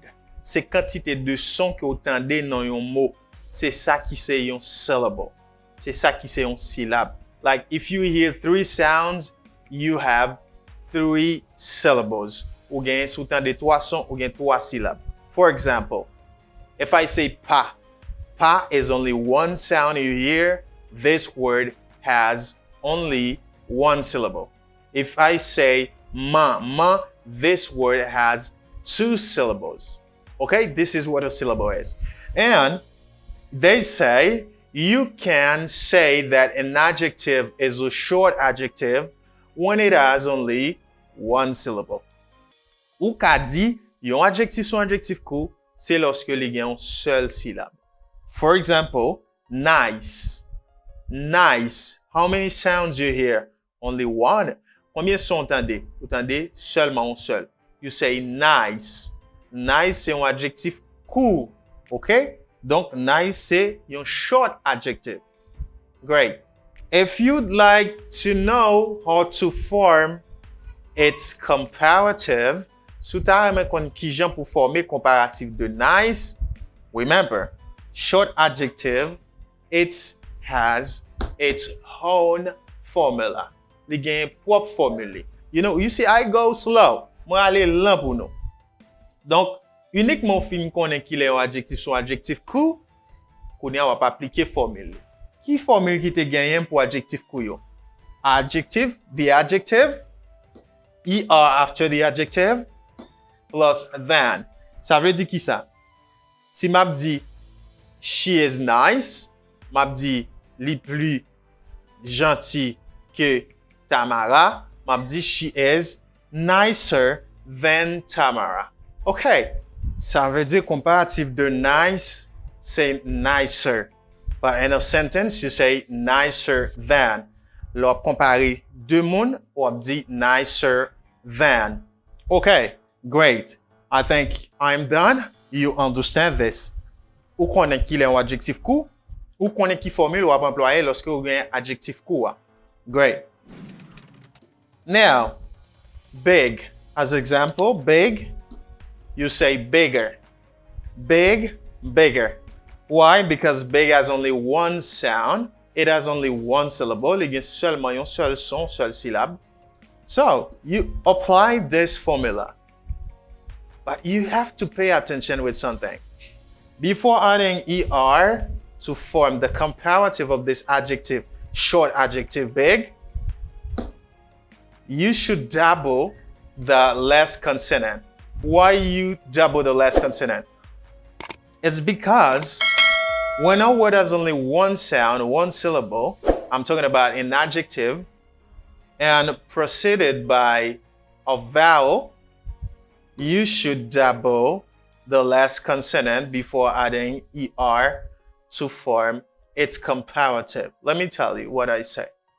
Moi dit, lorsque un mot li gen un seul syllabe, un mot, un adjectif, li gen un seul syllabe, ça veut dire un seul son, et li terminé par une consonne, tant que mot ça, et devant consonne, c'est une voyelle qui gagne. Si c'est double voyelle qui gagne, ou pas kafel, si c'est une consonne qui gagne, ou pas kafel. Ça veut dire, faut que li termine, faut que li gon seul son, faut que li termine par une consonne, et devant consonne, faut que li gagne une voyelle. Yo pas dit qui voyelle. Faut que li gagne une voyelle. And you double, you see, moi double consonne GA avant que m'ajouter ER là. Okay. Not only for big, you can do that for other. For example, if I say fat, si m'da dit fat, okay, let me show you the word fat. Fat, si m'a dit, m'a mette comparatif li gon seul son, et il termine par une consonne, li gen une voyelle devant consonne, that veut dire it's a short. That means it's a short adjective. It's a short adjective. I say fatter or fatter. You see? Fat, fatter. Great. Or fatter. If you want. So I am done. You know, to put er, apply this formula when you have a short adjective. When you have fin konnen ki le mwen gen un short adjective. Ki le un adjectif son adjectif court, c'est lorsque il y a un seul son. OK, un seul syllabe. Et l'el fin un seul syllabe, le m'a fait comparaison, m'a appliquer formule ça. Great. Now, let's see when an adjective is a long adjective. An adjective is a long adjective. I can say when it has two or more syllables. Yon adjectif son adjectif qui long, c'est lorsque adjectif ça li gagne à partir de deux ou plus syllabes. From two to more. À partir de deux ou plus syllabes. Les ça, moi considère adjectif ça son adjectif long. Okay. For example, beautiful. Beautiful. Son adjectif qui gagne plusieurs syllabes. Active. So adjectif qui gagne plusieurs syllabes, 2 syllabes, 3 syllabes, etc. Expensive. Nous remarquez ça? Ça sont adjectifs qui autant de plusieurs sons. Active. Active. OK? Great. Autant de plusieurs sons, plusieurs syllabes. Good. Donc, 2 syllabes, 3 syllabes ou plus syllabes, adjectif ça, sont adjectifs longs. And, qui ça vous doit connaître? When an adjective is a long adjective, you add more. That means you apply this formula. Qui sa formule ça te dit? Or you put more, you add more before the adjective, and then you add then after. Ou pas faire même adjectif court, vous mettez ER, ou juste ajouter more devant. Okay? More, blah, blah, blah. Like, beautiful is a long adjective. You say more beautiful. More beautiful. So, comparer, on va dire more beautiful than until.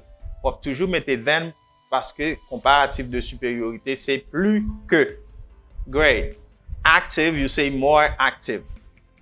Expensive, you say more expensive. Now, you know when an adjective is short and you know when an adjective is long. Ou qu'on ait un adjectif sur adjectif court, when it has only one sound, l'el gen seulement yon son. Okay, and you add ER to form its comparative. Plus than if you use a sentence. Great. And you know an adjective is a long adjective when it has from 2 or more syllables.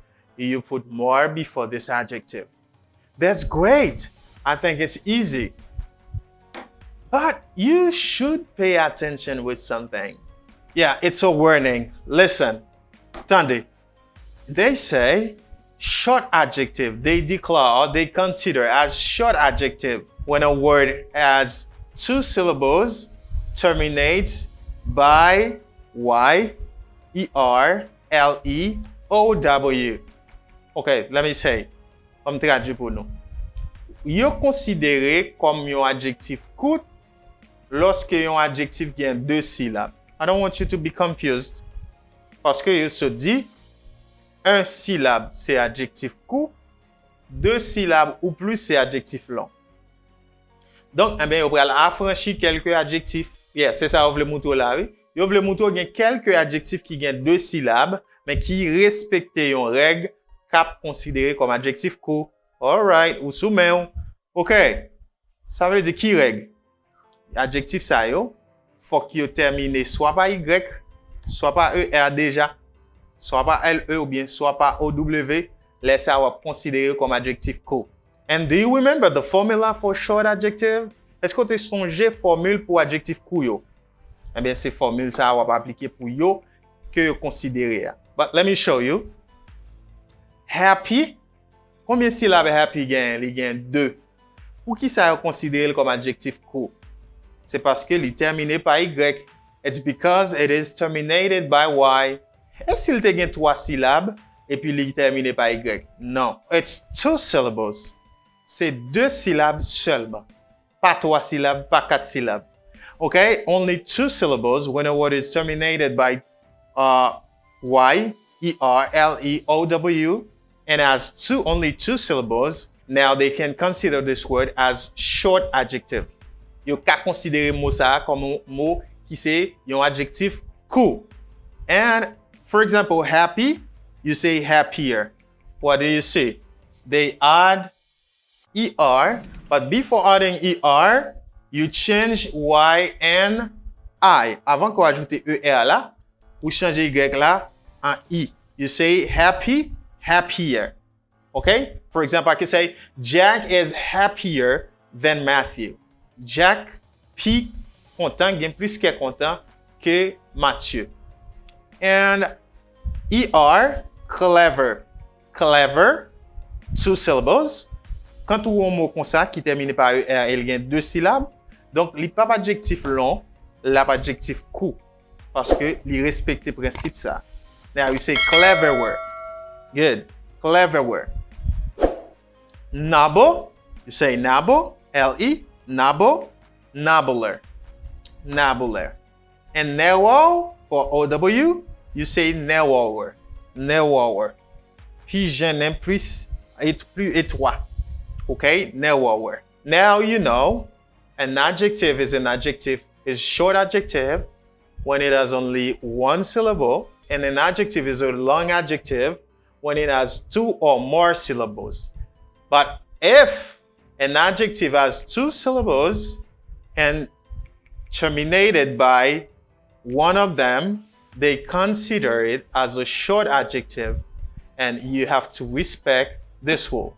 Moi, dis un adjectif sur adjectif court lorsqu'il y a une seule syllabe, un adjectif sur adjectif long lorsqu'il y a deux ou plus syllabes, mais si un adjectif a deux syllabes et il termine par une dans sa yo, donc il est considéré comme adjectif court. You apply this rule. More examples to finish. Mary is more intelligent than Jessica. Mary is more intelligent. Intelligent is a long adjective. Intelligent. Non, combien? Il y a plusieurs syllabes. Intelligent. OK, il y a plusieurs syllabes. Ou dit more devant parce que ils sont adjectifs qui long. Uniquement, il y a deux ou plus syllabes. Ils sont adjectifs qui long. Moi, dit more plus than. Pas jamais oublier than non, parce que c'est comparaison à faire. Jessica. Secondly, car is more comfortable. Comfortable. It's not comfortable. It's comfortable than bike. Moi, dit que voiture, machine, plus confortable que bicyclette. And my mother is bigger than my aunt. Moi, dit, my mother, maman pigo, you big is a short adjective. You add ER, you double the last consonant, and then you add ER. You say, my mother is bigger than my aunt. James is taller than Mark. John is taller than Mark. John plus haut que Mark. You say taller, you add ER because tall is a short adjective. Okay, that's great. You see taller is a short adjective. Now, let me give you a last example. Road isn't heavier than gold. You say, roll, this is a negative sentence, son phrase négative. Nous dit bois pas plus lourd que l'or. C'est ça la phrase a dit. Bois que nous fait planche, nous fait ça nous fait bois. Pas plus lourd que l'or. Okay, this is a negative sentence, but what you can see, they say heavier. Heavier. Maybe you don't see what I'm talking about. It's heavy. Heavy. Okay, this is how many syllables? Heavy, 2 syllables. This is our short adjective because it respects these rules. Il respecte les règles, ça termine par Y ou changer les règles en I avant ajouter ER. Good. And then to finish, there are some irregular comparatives. When I say that, what I mean there are some adjectives when forming their comparative, they don't respect these rules I was talking about. Yo pas respecter règles ça yo changer yo différent. Yo pas nan ni mette more devant yo pas nan ni mette ER, yo pas respecter principe ça, c'est ça qui fait relé yo irregular. They don't follow these rules. Qui ça yo yé? What are they? Well or good, good and well, same. When you have these adjectives, you can replace them by better. Okay. Better is the comparative. Better c'est comparatif yo. For example, si m'a dit moins pi bon passé ou, okay? Moins pi bon passé ou, moi pas capable dire I am not gooder parce que ouais, good son adjectif qui coupe pour dire comparatif li apprend ER pour le former comparatif li. Pas qu'à dire gooder. Ou pas qu'à dire weller. Non. C'est ça que fait audio, c'est des adjectifs irréguliers. Yo formé comparatif yo d'une manière différente. Great, you say better. I'm better than him. Moi mieux que lui. Moi plus bon que lui. Bad.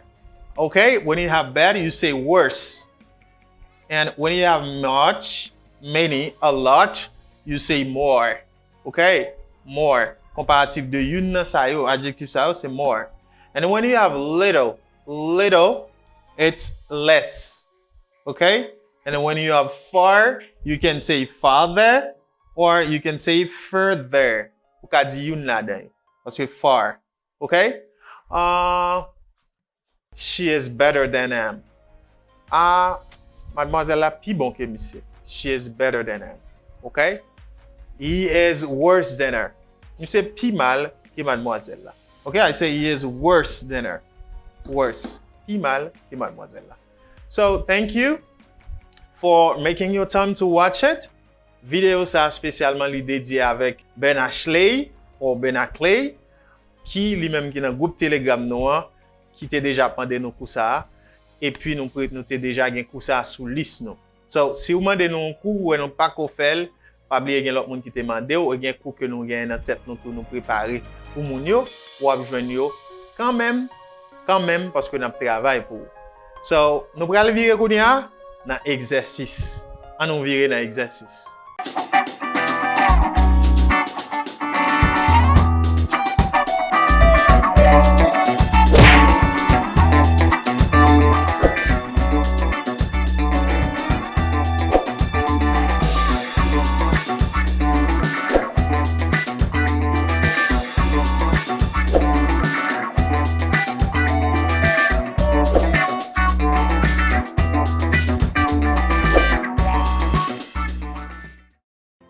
Hello guys, I'm back.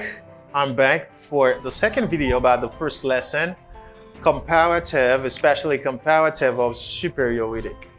Ces vidéos qui parlent de comparatif de supériorité exercice là. So, if you didn't watch the first lesson, I advise you right now to go to watch the first lesson, and when you finish, you can come back to exercise. Okay? So, pas de regarder premier leçon, hein?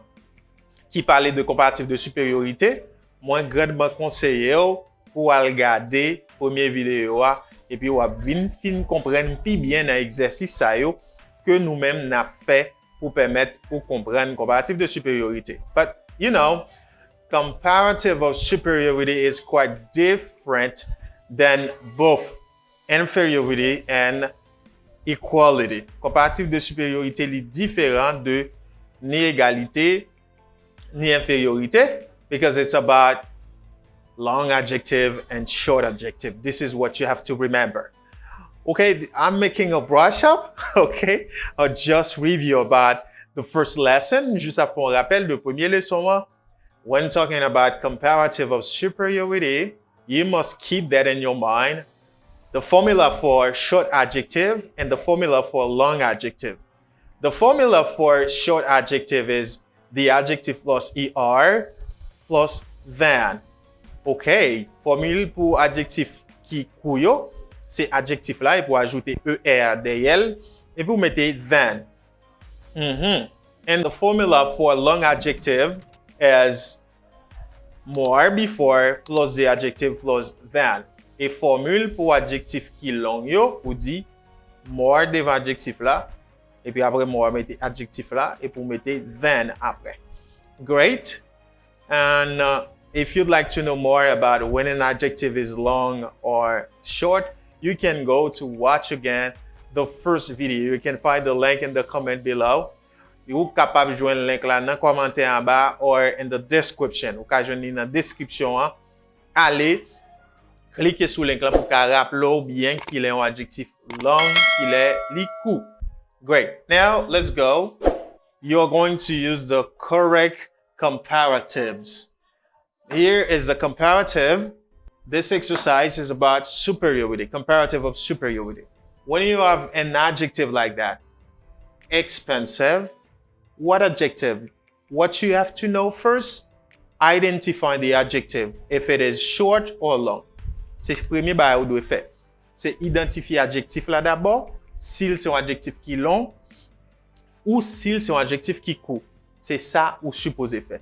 When you know this adjective is long, you know what formula to apply. And when you know it's a short adjective or short one, you know what formula to use. It's very simple. This is what you have to remember. C'est ça ou doit songer.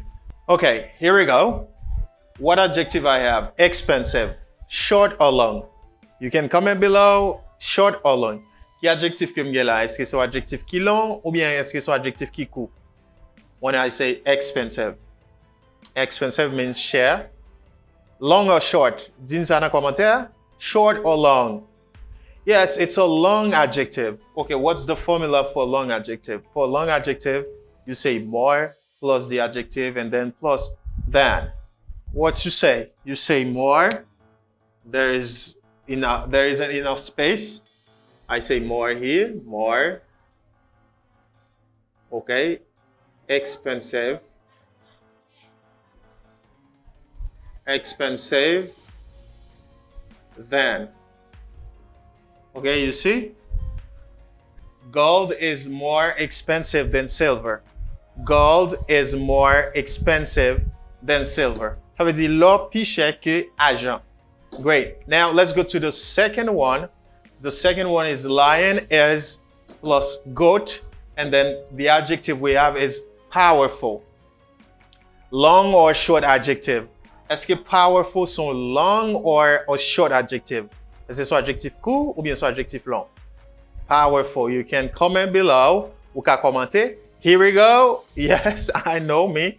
I think it's a long adjective. Yes, that's why. Okay? Powerful. Now, if it's a long adjective, what you should do? You should use more plus the adjective and then plus than. Here we go. Let's write on écrit. Now we're gonna say more powerful than. Okay? More powerful than. Ça veut dire, un lion gagne plus force ou bien plus puissant que cabrit. Okay, good. Number 3 is your house is, and then mine, we have the adjective good. Okay. Good. Your house is, mine, and then good. Good. Now, what adjective do we have? Qui type d'adjectif que nous gagnons? Short, long, short. No, it's not long. It's not short. Li pas ni long ni court. It's an irregular adjective. So, adjectif qui irrégulier. So now, what should you do? Qui ça ou doit faire? And you can't use the formula for long. You can't use the formula for short. Ça veut dire ou pas qu'à mettre ni more, ou qu'à mettre ni er. You can't say more good, and you can't say gooder. So when you have an irregular adjective, an adjective that has an irregular comparative, what you should do now, you should apply the comparative of this adjective. Like here, good. Do you remember the comparative of good? Est-ce que vous songez comparatif de good? Yeah, it's better. Better. Now you can say better than. You can't say more good. Ou pas dire more good. You can't say gooder. Sorry, I didn't put R. You say better than. You can't say more. Ou pas dire more. You say better than. Okay, better than. Now let's go to this. Australia is number 4. Australia is England. Okay, Australia, England. We got the adjective big. Do we have a short one or a long one? Est-ce que nous avons un adjectif qui court ou bien un adjectif qui long? What adjective do we have? Short or long? Short or long? Okay, maybe. No, you might say it's so short because you see this is not, okay. It doesn't have a lot of syllables. Now it's big, only one syllable. It's a short one. This is the reason why I say short. And when you have an adjective, a short adjective, the formula is either ER. Formula c'est ajouter ER, pas vrai? ER. You should add ER plus than. C'est ER, on va ajouter derrière. But remember, for this, big, when you have an adjective like this, terminated by a consonant have a vowel before, you should double the consonant. Vous supposez doubler consonant lorsque vous avez un adjectif qui gagne un seul syllabe et qui termine par une consonne qui gon voyelle devant. Now I say bigger than. Okay? Australia is bigger than England. Ça veut dire Australie plus gros que l'Angleterre. Bigger, plus gros que. Okay? Bigger than England. And number 5 is a rock. A rock, c'est une pierre, une roche, is a leaf. A leaf is on feuille bois. Okay? A rock is blah, blah, blah. We got hard. Hard means dur, sturdy, hard. Okay, now you should identify if you have a long adjective or a short adjective. Hard means dur. Hard is a short adjective. Now, what can you do? Hard. You just add for short adjective, you remember, add ER. You say hard. Okay, hard, ER. You say harder. Now, you can't double, ou pas qu'à doubler consonne ça, parce qu'il n'est pas terminé par une seule consonne et qui a une seule voyelle devant. Now, you say harder than a leaf. Ça veut dire yon wash plus dur que yon feuille bois. Great. And here, January isn't July. We got the adjective hot. January isn't. This is the negative sentence, or negative sentence. Son phrase négative. Janvier pas plus chaud que juillet. Yes, it's true. Okay, because July is summer, and then January is winter. Hot. Hot is a short or a long adjective. A short adjective because I say hot, you hear only one sound. Vous entendez un seul son parce que me dit hot, son seul son. Là, m'a pu utiliser ER. But, est-ce qu'il pas terminé par une consonne? Il pas gon voyelle devant? Il son seul syllabe? Yes, you should double the consonant. Now I say hotter. I double the consonant. I add ER and then than. When I say then, c'est que, because comparative of superiority is more than or ER than. C'est plus que. C'est ça comparatif de supériorité liée. Number 7, there are. Now you can commenter pour dire qui ça lié. There are girls, boys in the class. Okay? They have the adjective many. Okay, can I say many here? Is it a short one or a long one? Est-ce que c'est un adjectif court ou bien est-ce que c'est un adjectif long? No, it's an irregular adjective. And do you remember the comparative of many? Many c'est un adjectif qui gagne comparatif irrégulier. Do you remember? Because I have given you the list. On te ba nou liste. Now you say the comparative of many is more. More. Okay, there are more girls than boys in the class. Ça veut dire gagner plus filles que garçons dans la classe. There are more girls than boys. Okay. The less now. The less in this part. Bicycles are motorbikes.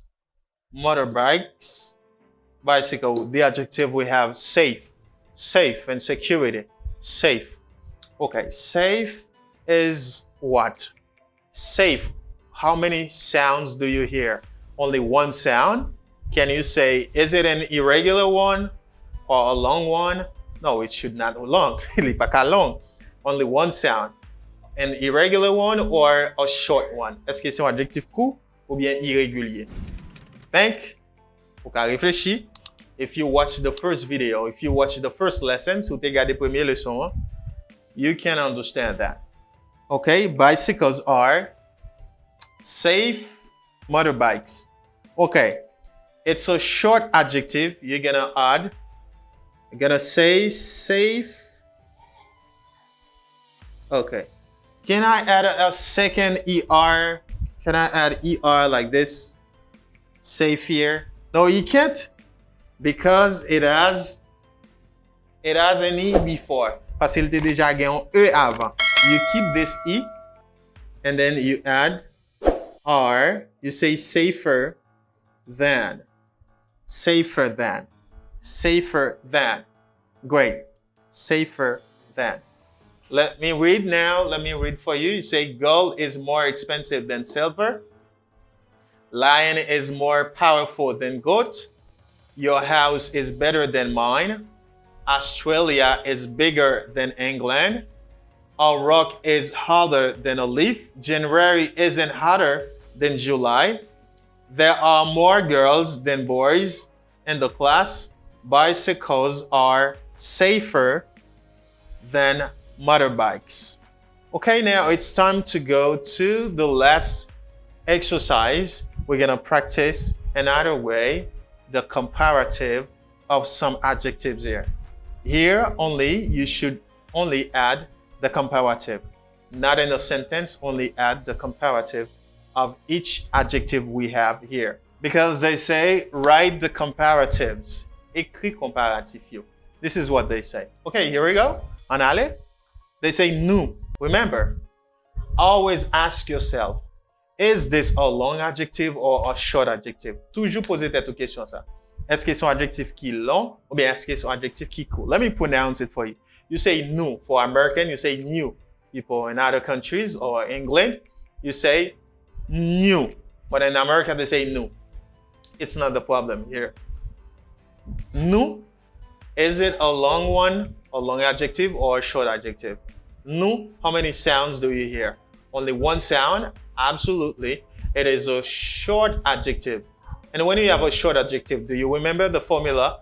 The formula is to add ER plus then. Okay, now, what can you say? It's not necessary to add then. Il n'est pas trop nécessaire pour nous mettre then. Non, on juste mettre ER là.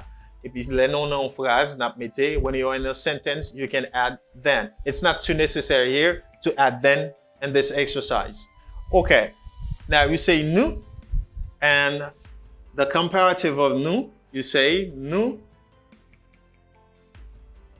Nowhere. What do you think? You add ER. You say nowhere. Great. Nowhere. And about good. Can I say gooder? Is it a short one? Est-ce que c'est un short? It's an irregular. An irregular, you say. Pour adjectif irrégulier of good, you say better. Better. Okay, better. That means you don't add ER, you don't put more. Great. And about this, fat. Fat. I don't know if you had it before. You had hot, and here you got fat. Okay, it's, you say fat. Fat. Okay, you double the consonant, you double T, and you add ER. You say fatter. Okay, go. Ça signifie go. Fat. And then pretty. Pretty has two syllables. Is it a long one or a short one? Is it a long adjective or a short adjective? Because it has two syllables. Est-ce que c'est un adjectif qui est long ou bien est-ce que c'est un adjectif qui est court? Tell me. Long adjective or short adjective? Because it has two syllables. And all adjectives which have two syllables should be long adjective. Okay? Tout adjectif qui gagne deux, t'as supposé. Probably, or might be long adjective. T'as supposé adjectif long. But there are some of them, because there is a rule. The rule says when a word has two syllables and terminated by Y-L-E-O-W-E-R, they consider them, these words or these adjectives, as short adjective. Yo dit comme ça. Les adjectifs gagnent deux syllabes, mais li ta supposé adjectif long, mais si li terminé par Y, E, R, L, E, O, W, li pas adjectif long, you consider comme adjectif court. This is the reason why I'm gonna add ER. But can I add ER after Y? Est-ce que je peux ajouter ER là, après Y là? No, you should change it in I before adding ER. Let's see, Anoué. Now you say, Freddy, okay? Now you change Y and I before adding ER. You say prettier. Prettier means people. Like she is prettier than her mother. Okay? She is prettier than her sister. She is prettier than her mother. Great. Beautiful. Beautiful. Beautiful. Is it a long one or short one? Est-ce que c'est un adjectif court? J'en ai là. You know. It's a long one. What can you do now? You say more. Ou dit more devant tout adjectif qui long. You say more beautiful. Okay? More beautiful. And far. Can I say far? You just add ER. Far, because it has only one sound, one syllable. Est-ce que c'est un adjectif court? No, if you remember the list, it's an irregular adjective. Now you should remember it's comparative. Ou supposé songer comparatively parce que c'est un adjectif qui irrégulier. Okay. You can say it's, donc à commenter, farther, or it's further. Further. Oh no, if you see it, okay? Further or farther. Thin. Now, thin, only one sound. It's a short one, short adjective. For the short adjective, you can double because it terminates only one sound and terminate by a consonant. All right? Now, you say thin and you double the consonant N before adding, before adding ER, you say thinner, thinner, thinner. Intelligent, intelligent, many syllables. You use more. Now you say more intelligent. Great. More intelligent. More intelligent. Of course, more intelligent. Let me tell you, nou means nouveau, nouvelle. Good veut dire mieux. En bon, mieux. Fat, gros. Pretty, belle. And beautiful, belle. Far, loin. Thin, mince. Like you say, I am thin. Okay, moi mince. But my sister is thinner than me. Pi fin, pi mince que moi. Intelligent. Okay. My first daughter is more intelligent than the second one. Okay, or the second one is more intelligent than the first one. Say intelligent, you say more intelligent. Thank you so much for making your time to watch this video so that you can understand the first lesson, because exercise can help you to understand the first lesson, and catch you in another video about comparative. Now we're going to talk about comparative of equality or inferiority. Stay tuned. I love you and working for you. Like this video, share it to your friend, comment below, and tell me if you appreciate it. Tell me if you understand it clearly. Bye bye and catch you in another video. Hello guys, and welcome to this new video where you're gonna learn how to make the difference between these words. You might find these words or probably find these words, but you don't know how to pronounce correctly and how to use them in a conversation. This video is going to help you to know how to pronounce. At the end of the video, if you take time to watch it till the end, you will learn how to use these words. We have about 6 on the board. And I'm gonna firstly pronounce for you these words, and secondly, give you some examples so that you know what I'm talking about. But first, what you have to do now is to share the video, and when I come back, we're gonna learn together. You know, pronunciation is very important, and know the context of using these words. I'm coming back.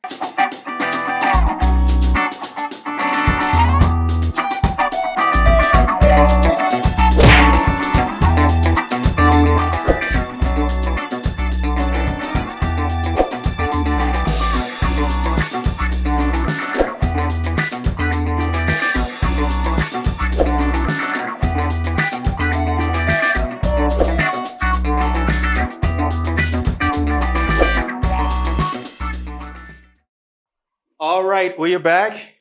Learning confusing words. As you can see at the top of the board, you see confusing words. Confusing words.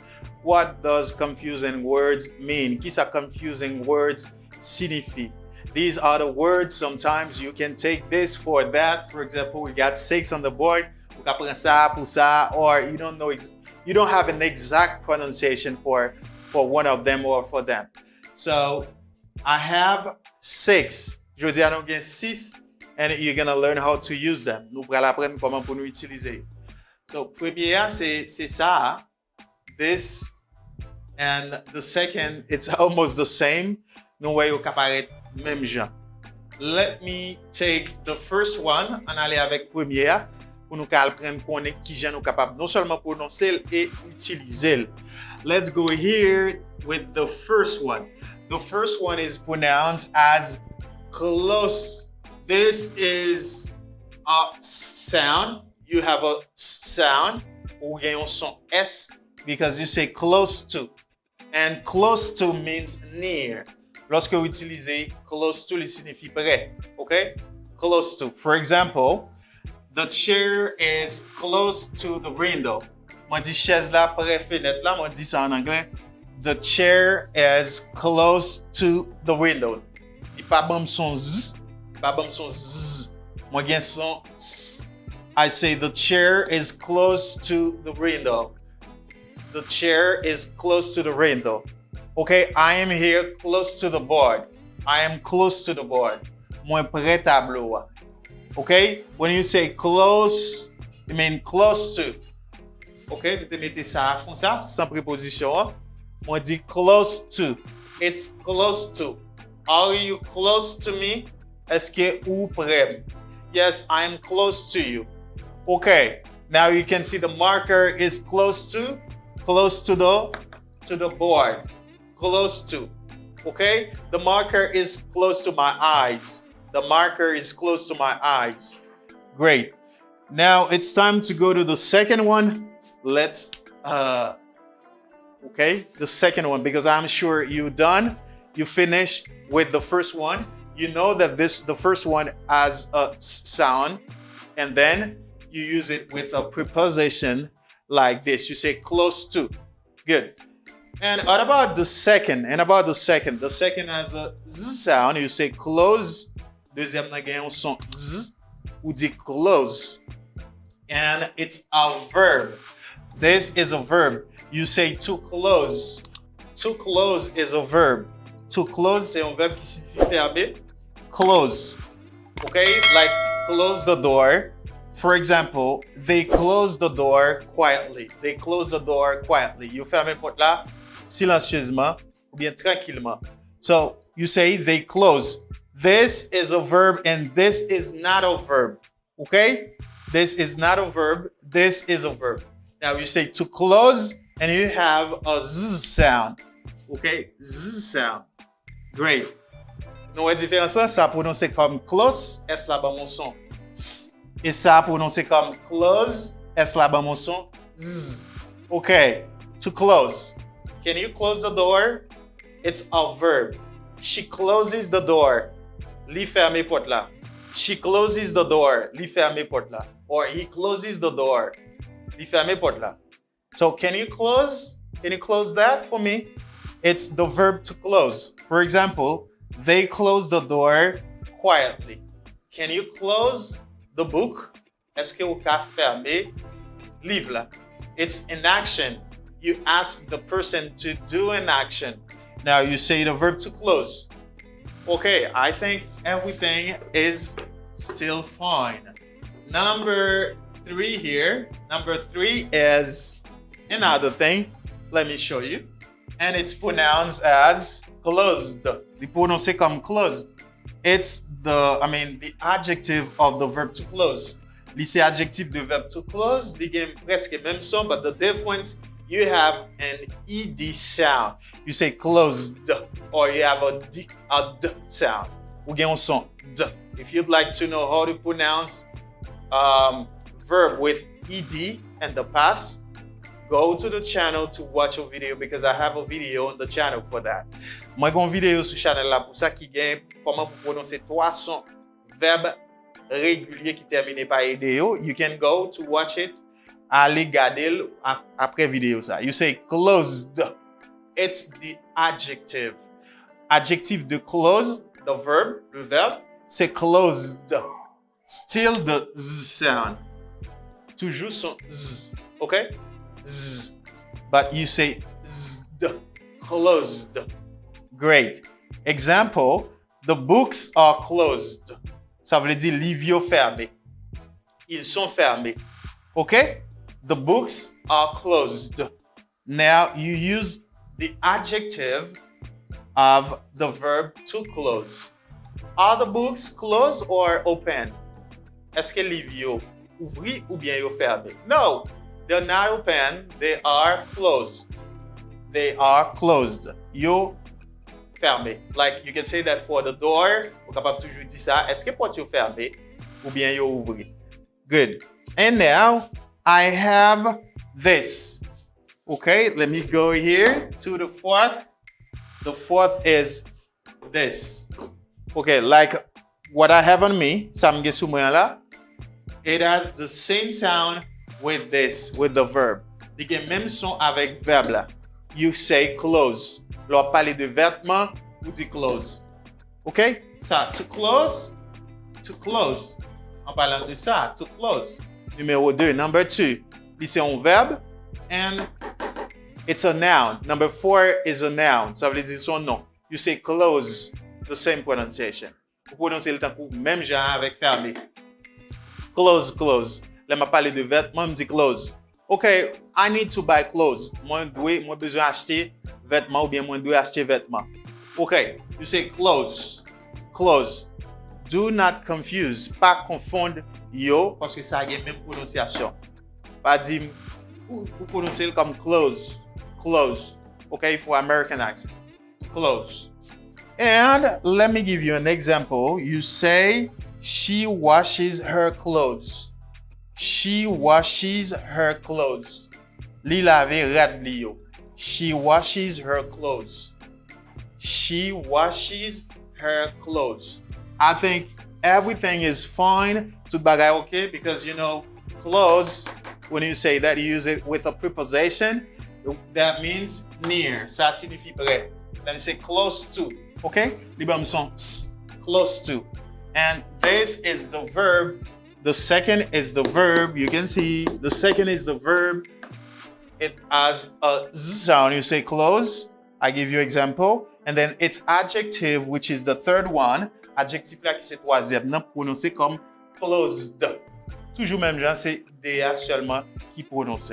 And then close, the same sound. Vêtement qui même son avec le verbe fermé. And now, number 5. Number 5 is closet. Closet. This is the place where you put your clothes. This is a part of furniture. Ça son meuble. You really closet. Closet. Okay, closet. This is clothes and this is closet. Let me give you an example. As you can see here, the closet. I put the clothes in the closet. Moi mettez rat mwen nan armoire. So you say closet. I put the clothes in the closet. Okay. Closet. Ça prononce comme closet. Gen moun qui kon di closet. Okay, it's closet. How you want. Okay, closet. And the last is cloth. Okay, cloth. Cloth is a woven fabric. You can use it to make dress, something like that. So when you say cloth, c'est un morceau toile. For example, he cleans the table with a cloth. Il nettoie table avec un morceau toile. And then he cleans the table with a cloth. Now, this is another example. Give me a neat cloth to wipe the water. As you can see, wipe is a verb. Pour moi, essuyer l'eau. When you say neat here, neat signifie propre, net. Give me a neat cloth to wipe the water.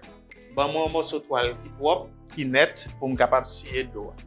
Good. So, I think you understand. Now, let me pronounce for you.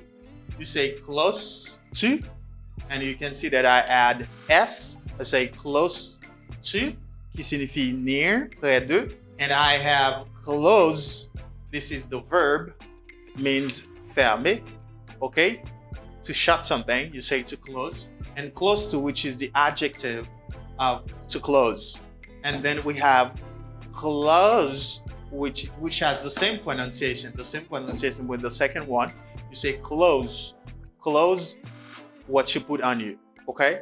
And then closet, which is a part of furniture, some meuble, something you can put the clothes. And after you got cloth, which is a wooden fabric. With it, you can make what they call dress, something like that. You say cloth, and il signifie morceau toile. Close to, est la prononce, c'est comme il signifie près de. Close, c'est le verbe fermer. Close the door. Close, qui c'est adjectif, ok? Le verbe to close. Et puis close, qui c'est vêtement, rad pour mettre sous. Closet, qui c'est armoire pour mettre rad. And then cloth, qui sont morceaux toile. Okay, n'importe qui bagay. So I think you learn from this video. No confusion anymore. Pas de confusion encore, but I'd like you comment below to say, oh, now I have no confusion. I can use them quite well. Vous capable d'utiliser très bien. You can use the adjective, the noun, and then the verb you have here. Que nous gain là. Parce que nous avons une confusion utiliser verbe ça yo, adjectif ou bien non ça yo que nous gain là.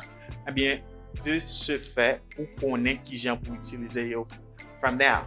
Okay? But if you like it, share the video to your friends. Share it because it's free. You can learn from it and we are working for you.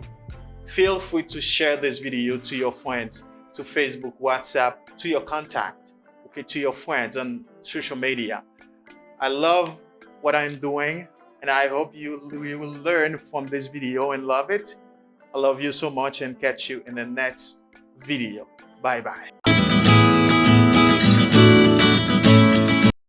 Hello everybody, my name is Daniel. Welcome to this new class, new video. In today's video, you're going to learn comparative of equality, comparative d'égalité.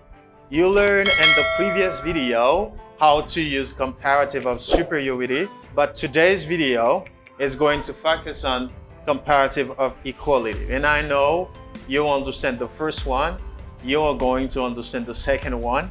If you love the method, thank you because you understand it and you comment. And today's video, you're going to do the same thing. You're going to comment the video to like it and share. And at the end of this video, you will know how to use comparative of equality. Dans fin vidéo, ça prend comment pour utiliser comparatif d'égalité, même gens qui ont été fait pour comparatif de supériorité, à te bien comprendre. Merci à tout le monde qui te like, commenter et puis partager. Mais c'est même bagala que pral gagner aujourd'hui et ou pral gagner comparatif d'égalité à comment pour utiliser les. I have a short exercise for you. This exercise I'm going to talk about after and how to do it. Okay, I'm coming back to start teaching the video.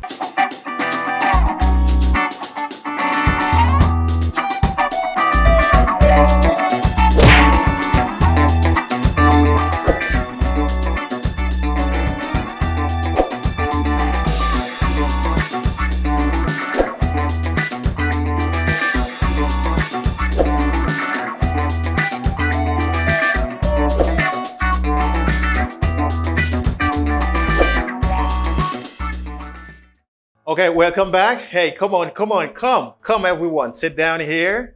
We're gonna learn English.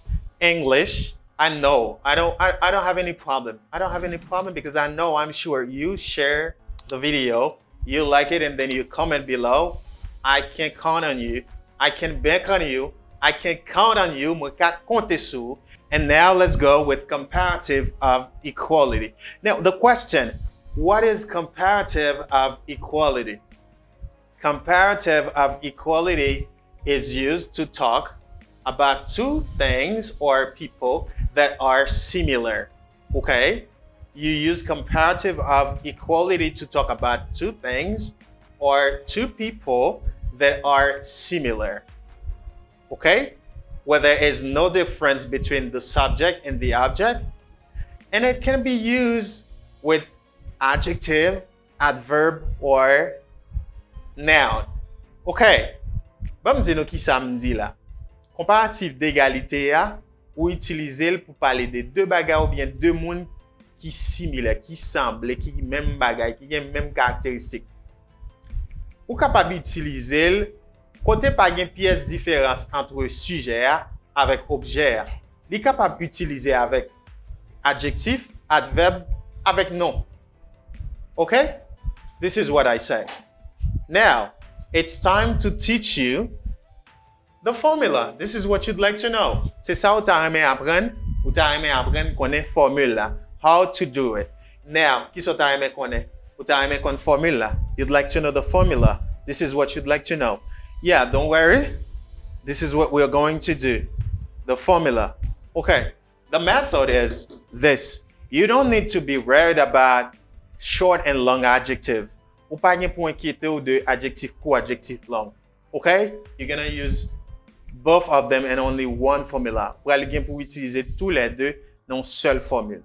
Okay? Both. I'm talking about short and long adjective. It's not like the first one. I'm talking about comparative of superiority. You don't need all these things. You need only one formula. Okay? Ou seulement besoin seule formule. Good. The formula is as plus the adjective, because you know you can use comparative of equality with adjective or adverb. Okay? You say as plus the adjective or adverb plus as. The second as is to compare. Okay? For comparative of superiority, you use than. Pour comparatif de supériorité, ou te utiliser than, qui signifie que. Mais ça qui signifie que, kounya là, c'est has. That means aussi que. C'est comme ça on traduit. Comparatif de supériorité, on dit plus que, but comparatif d'égalité, aussi que. Okay? So, yo sous même longueur d'onde. Yo bel même gens, yo coûte même gens, yo haut même gens. Okay? Now you talk about when they are equal. Okay? When you're talking about comparative of equality, they are equal. When talking about size, okay? You're talking about the same way they act, they are equal or similar. This is what I need. The formula is as plus the adjective or adverb plus as. Now, you see, I say adjective or adverb. Now, let's go with adjective. Anou ale avec adjectif. What is the formula? The formula is as plus the adjective plus as. As plus adjective plus as. For affirmative sentence. Now, let's go. For example, the sun is as important as the moon. The sun is as important, the adjective, as, the second as, the moon. They compare the sun with the moon. They say they are important. They got the same importance. Okay, now, what do you see? We use a long adjective because important is a long adjective. Important, c'est un adjectif qui long. Don't worry, you can use long adjective with this formula. Okay, a second example. Her neck is as long as giraffe. Okay, let me say again. Her neck is as long as giraffe. Okay. Now, you see as, this is as, long is a short adjective, And then as giraffe. Okay. And then as giraffe. Okay. Now remarquez. What can you say? Now it is the same formula. We use the same formula for long adjective and short adjective because long is a short adjective. The formula is very simple. When you're talking about two things that are equal or similar, you use this formula. Okay? You use as or plus the adjective or adverb you want to qualify two things or two people, and then you put the thing or the person you compare with. Okay, you say her neck is as long as giraffe. Good. But now, if you want to say, when you say that, when you use this formula, you say both things are important or similar. Now, if you want to say that they are not similar, you can use a negation to do so, the negation not. When you want to say two things or two people are not similar in some ways. Okay? Là, vous voulez dire deux bagailles pas similaires, pas de ressemblance, pas égal, ou bien deux moun, ou capable d'utiliser négation not là. Ou dit yo pas similaire, bien yo pas égal. For example, you say not, okay, before giving you the example, the formula is not plus as plus adjective plus as. This is the same formula, only you put the negation not before. You say, Jessica is not as beautiful as her mom. Okay? Now, they say Jessica and her mom are not similar when they are talking about beauty. Leur parler de beauté, ou dit Jessica ak maman li pas similaire, yo pas gen même beauté. Okay? But to say that, you use not. But if I take off not, I say Jessica is as beautiful as her mom. Mwen tap di Jessica belle tan kou maman. But if I say not, I say they are not similar. Jessica pa belle tan kou maman. This is what they say. Jessica, it's like they say Jessica is not beautiful like her mother. Jessica is not as beautiful as her mother. You compare Jessica to her mother. I think you understand. You use comparative of equality with adjective. Vous utilisez comparatif d'égalité avec adjectif with short and long adjective. You don't want to be wary about. You can use long or short adjective. Vous pas besoin inquiéter pour ça. Okay, good. Now, let's go with adverb. Adverb. You can use adverb to form comparative of equality. Let's see. The formula, this is what you'd like to know. The formula is as plus the adverb you want to use plus as for affirmative sentence. Let me give you an example. This is the same thing, only you don't use an adjective, you use an adverb. Seulement c'est même bagay là, pas utiliser un adjectif, you use an adverb. Vous utilisez un adverb. For example, Julia cooks as well as Emily. Julia cooks as well as Emily. Okay, when you use this formula like this with adverb, you mean that an activity is performed in a very similar way or almost the same way. This is what you say. Là, utilisez ça, ou dit, yon bagay, même genre, ou bien presque même genre, ou bien même genre. Par exemple, là, moi dit Julia, I say Julia cooks as well as Emily. Both cook very good, okay?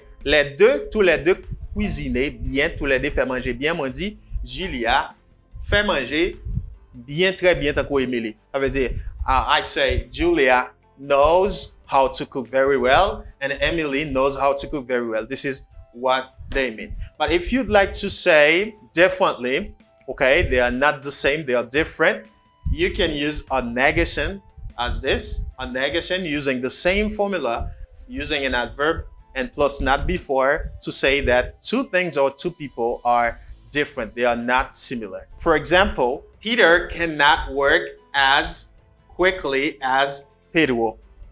Peter cannot work as quickly as Pedro. I greet you, Pedro. Good job.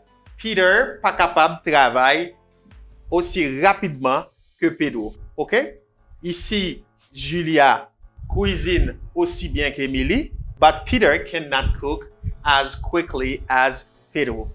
Good. You use can, not, or negation after, a negation after the verb, and before as plus adverb plus as. Now you can see well is an adverb. Okay, well is an adverb. And both are adjective, and well is an adverb, and quickly is an adverb.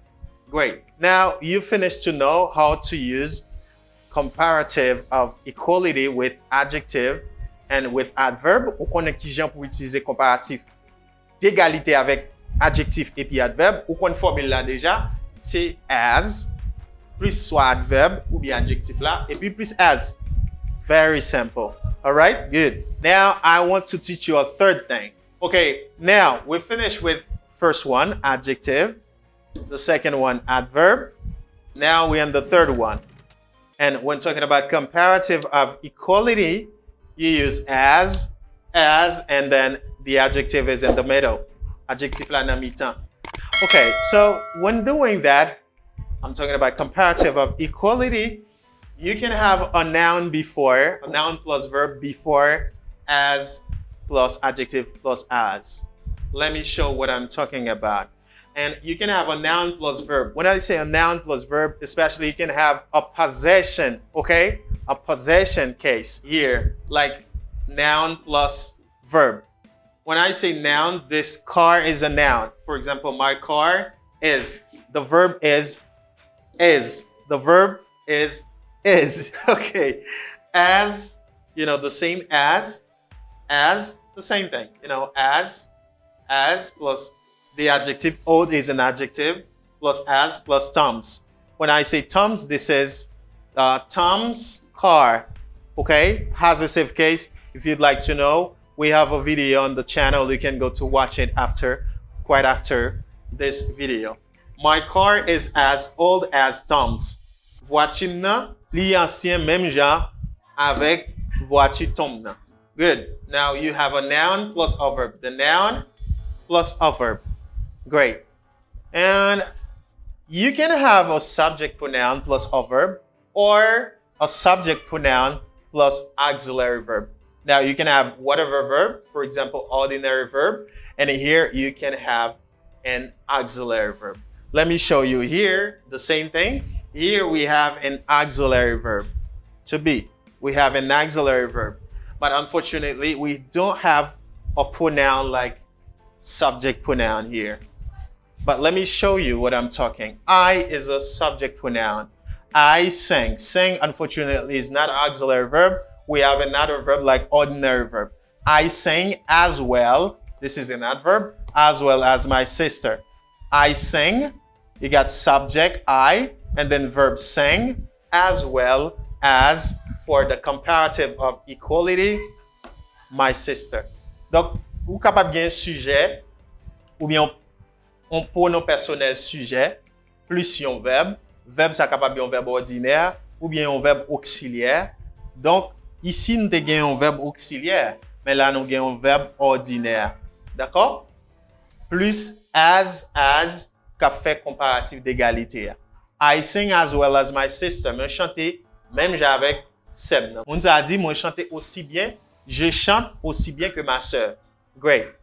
The second example, I sing as well as she does. Now we got an auxiliary. We got the auxiliary do. Now, because of she, we say does. Great. I sing as well as she does. Good. I think I am done with this part. You use comparative of equality to compare two things or people that are similar, and you use only one formula for both long and short adjective, as plus adverb, because you can use adverb or adjective when forming comparative of equality. Ou capable utiliser adverbe ou adjectif pour former comparatif d'égalité. Formule là c'est as plus une là dedans adverbe ou adjectif. You cannot use both of them. Ou pas qu'à utiliser un adverbe en même temps, un adjectif en même temps. C'est une là dedans plus as. Great. And then guys, I give you example with that. The next thing to finish. Okay, this. What about this? Because I'm done with them. Now exercise. You know what you're going to do for me? You're going to write them again in your notebook. Réécrit ça yo dans cahier yo. And then the blank space you see here, you are going to fill them using the adjective or adverb we have here. You are going to do it for me. And when you finish to do it, you know what you can do? Do it in your notebook. We write them in your notebook and take your telephone, make a picture of it.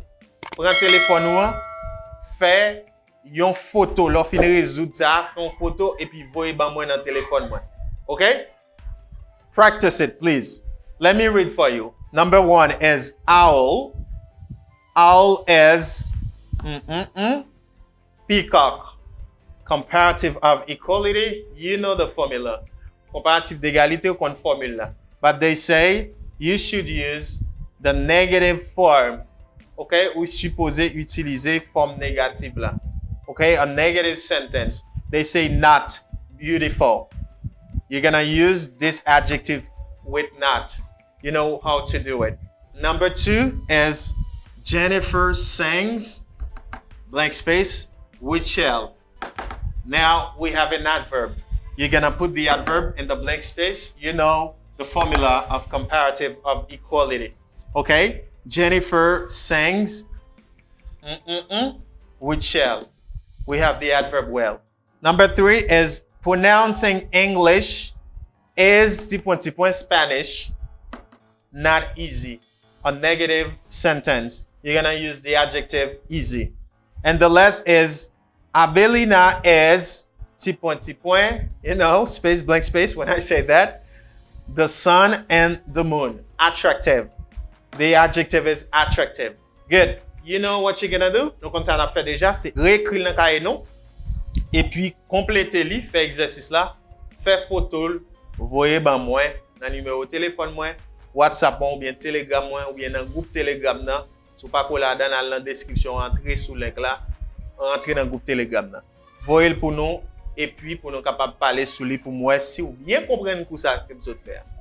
What about irregular? The question, what about the irregular adjective? What can you do with the irregular adjective? Qui sont capables de faire avec adjectif irrégulier que nous débat ou yo? Par exemple, on te gagne much, many, ou te dit more pour yo. What can you do? You don't need the comparative anymore. You can simply use the adjective.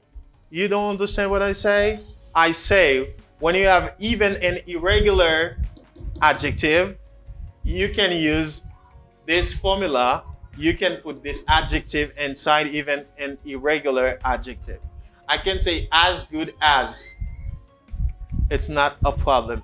You don't need a particular or special comparative for them. You can use in this formula, with this formula, you can use an irregular adjective.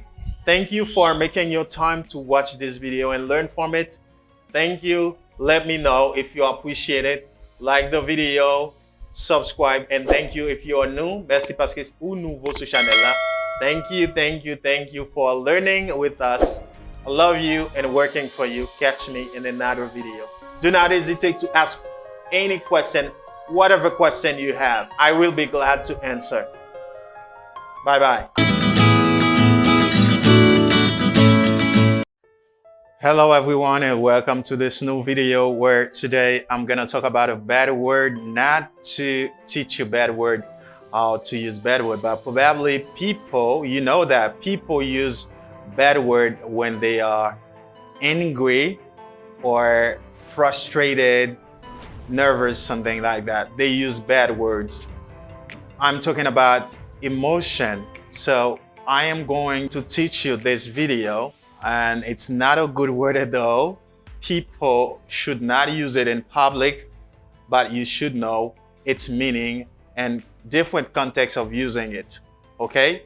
I'm coming back for this video.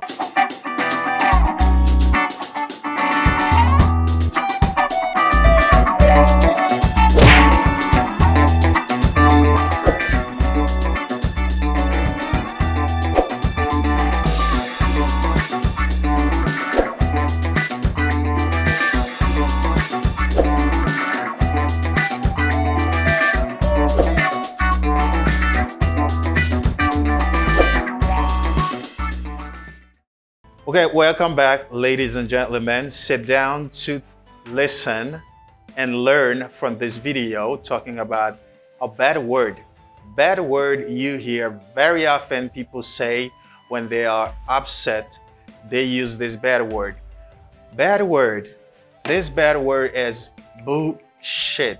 Okay, bullshit. And now let's talk about these two words that put together and form only one word. Now let's talk about bull. Bull is a male animal. You know cow, you know bull. Bull is the male and cow is the female.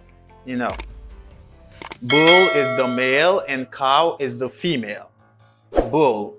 When you say shit, it's the feces of the animal. And when you put them together, when you put two words together, now you talk about something which is not good, something you don't want to touch with your hand. This is bullshit. Okay, but when they use it, they do not talk about the shit of an animal or feces of an animal at all. They do not talk about that. They say another thing, and this is what you'd like to know. Now, let me tell you, there are two contexts of using this word, this bad word. The first context is when you're talking about a lie. It can be a noun or a verb. This is the first context talking about it. Let's go to the first context. When you talk about a lie, when someone lies to you, you can use bullshit in the place of lie, which is in an informal conversation, not public. When you use bullshit to mean lie. For example, as a noun, what he says is bullshit. What he says is bullshit. If you're talking to someone and when you finish to listen to what he says and you reply or you answer, you say, hey, don't take it. Don't take it. Don't listen to what he says. What he says is bullshit. Okay? Now you say what he says is a lie. When you say that, what this person says is a lie, completely a lie. You don't accept that. You don't want to keep it. You don't want to take it. You say what you say is bullshit. Now you can use this to say bullshit. It's a bad word, a word that you can't use in public. It can be used in a formal conversation. You can use it, bullshit, to say a lie as a noun. Now let's talk about a verb. Okay, you can see as a verb, this as a noun is a bullshit. As a noun, mean lie. And as a verb, you're gonna see how to use this word. For example, she is trying to bullshit you. Hey, don't listen to him. He is trying or she is trying to bullshit you. Okay, to bullshit now is a verb. Okay, don't bullshitting me. Now, don't lie to me or don't try to lie to me. Okay, don't lie to me. Don't bullshit me. Don't bullshit me. Okay, I don't want you bullshit me, man. Don't bullshit me. If somebody is trying to bullshit you, okay, you are bullshitting me. Are you bullshitting me? No, you can't bullshit me. You can use this word if you are in a conversation. I mean, in an impolite conversation or informal conversation. You can use it as a verb. Now, a second context, you can use this word, bullshit. You can use it to talk about something that is terrible, not good at all. You can use that. For example, a telephone company, if the telephone company doesn't give you good service, you can say, this telephone company gives you bad service. If you want to use a formal conversation, in a formal conversation, you can say, this telephone gives me bad service. But if you want to use an impolite way to say that, you can say, this company gives us bullshit service. Okay? You can say bullshit service. Okay? Terrible service. For example, on the board, you see the service of this company is bullshit. Oh, the service of this company is bullshit. Like at a restaurant, you go to a restaurant, you don't like the food, you say, oh, this service is bullshit, or too much time to serve you. You say, oh, it's bullshit. Bullshit service. Now you say terrible, not good at all. You can use this. And if you're in a traffic jam, you can say, oh, the traffic's a bullshit. Okay, it's terrible, It's not good at all. You can use bullshit in two contexts. First context, you talk about a lie. When someone lies to you or try to lie to you, you can use the word bullshit. The second aspect or the second context of using the word bullshit is when you are talking about something that is terrible. But let me tell you to finish, bullshit is not a good word, but everyone can be nervous, everyone can be angry. Everyone says these kind of words, like bad words. They say them in a non-formal conversation. They say them with people they are close to, but it's not good to say them in public. But you know today how to use bullshit. Don't use it with children. To avoid using it in public, pay attention with that. Okay, pay attention. I think this video can be useful because when you know what the word means, when you know how to use this, you can avoid repeating it in public. This is good. Thank you for watching. Thank you for making your time to watch this video. I think it's might be helpful, and I will be back soon with another video for you guys. Bye-bye.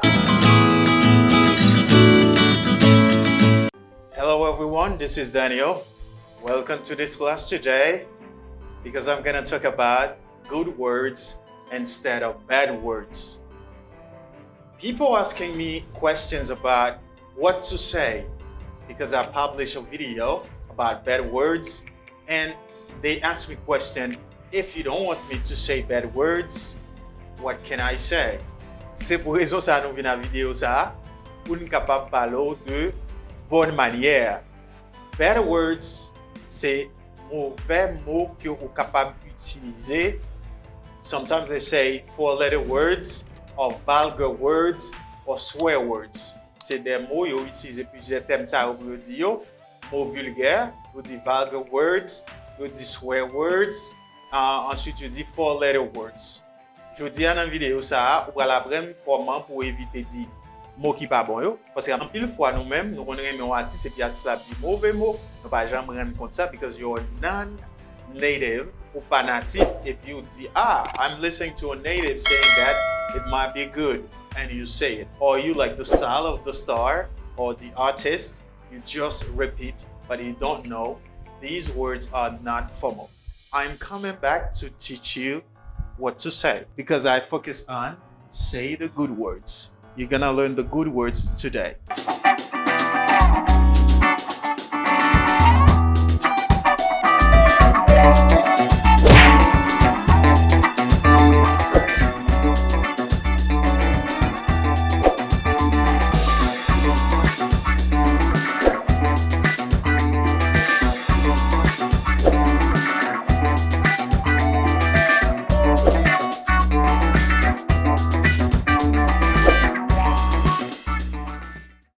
Hey, welcome back to learn the good words. Good words to say, good words. It's good to say good words. That shows that you have good manner, you respect people. Okay, it's not because you hear a word on TV, you hear a word while watching movie, this word is good. Yeah, in movies, they repeat bad words, they say bad words in movies. Okay, you may pay attention.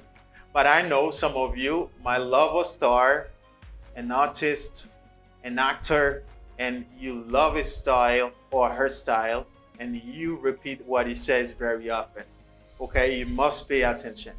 Now, let me tell you what they say very often in the street. These words are not formal, and it's not good to use them in public. Okay? If you don't want to be a vulgar person, don't use this part, bad way. Use instead the good way. Okay? Let's go now. The first word is one of the most vulgar words is this word, fuck. When people say that, oh, you're rude, man. You say the bad word. This is one, if I say the queen or the king of the bad words. People repeat that because they don't know. If you don't know, don't repeat a word, okay? Ask or search about the word before using it because they can take you for what you are not. Parce que vous ka toujours prendre pour ça payer. Good. Fuck is not good to say in public. I know everyone can be angry. It's feeling and can say emotion. You can be angry. Frustration, you can be. But repeat that in public, it's not good. Répéter ça en public, ça pas bon. The same, ou pas qu'à nerver sous boss pour utiliser fuck. You need to be fired.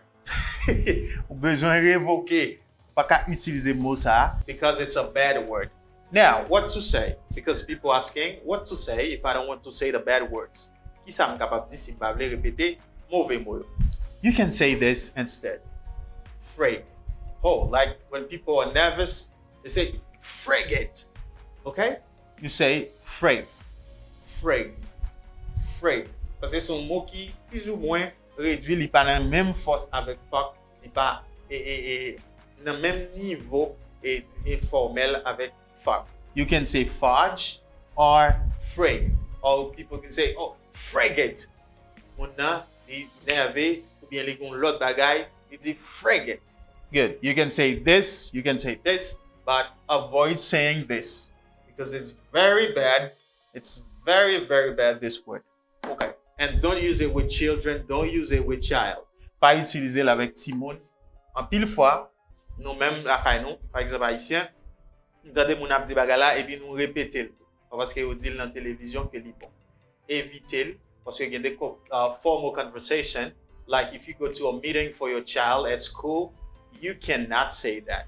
Ou pas qu'à répéter ça, par exemple, sur une réunion pour Timon, ou pas qu'à dire directeur, oh, fuck. What you say is not. Non, ou pas qu'à dire ça, ou apparaître comme un monde qui mal élevé, il y a pour s'opailler. Éviter par attirance, répéter des mots que nous avons répété. Good. Now, don't say this word. You can say frig or you say fudge. Good.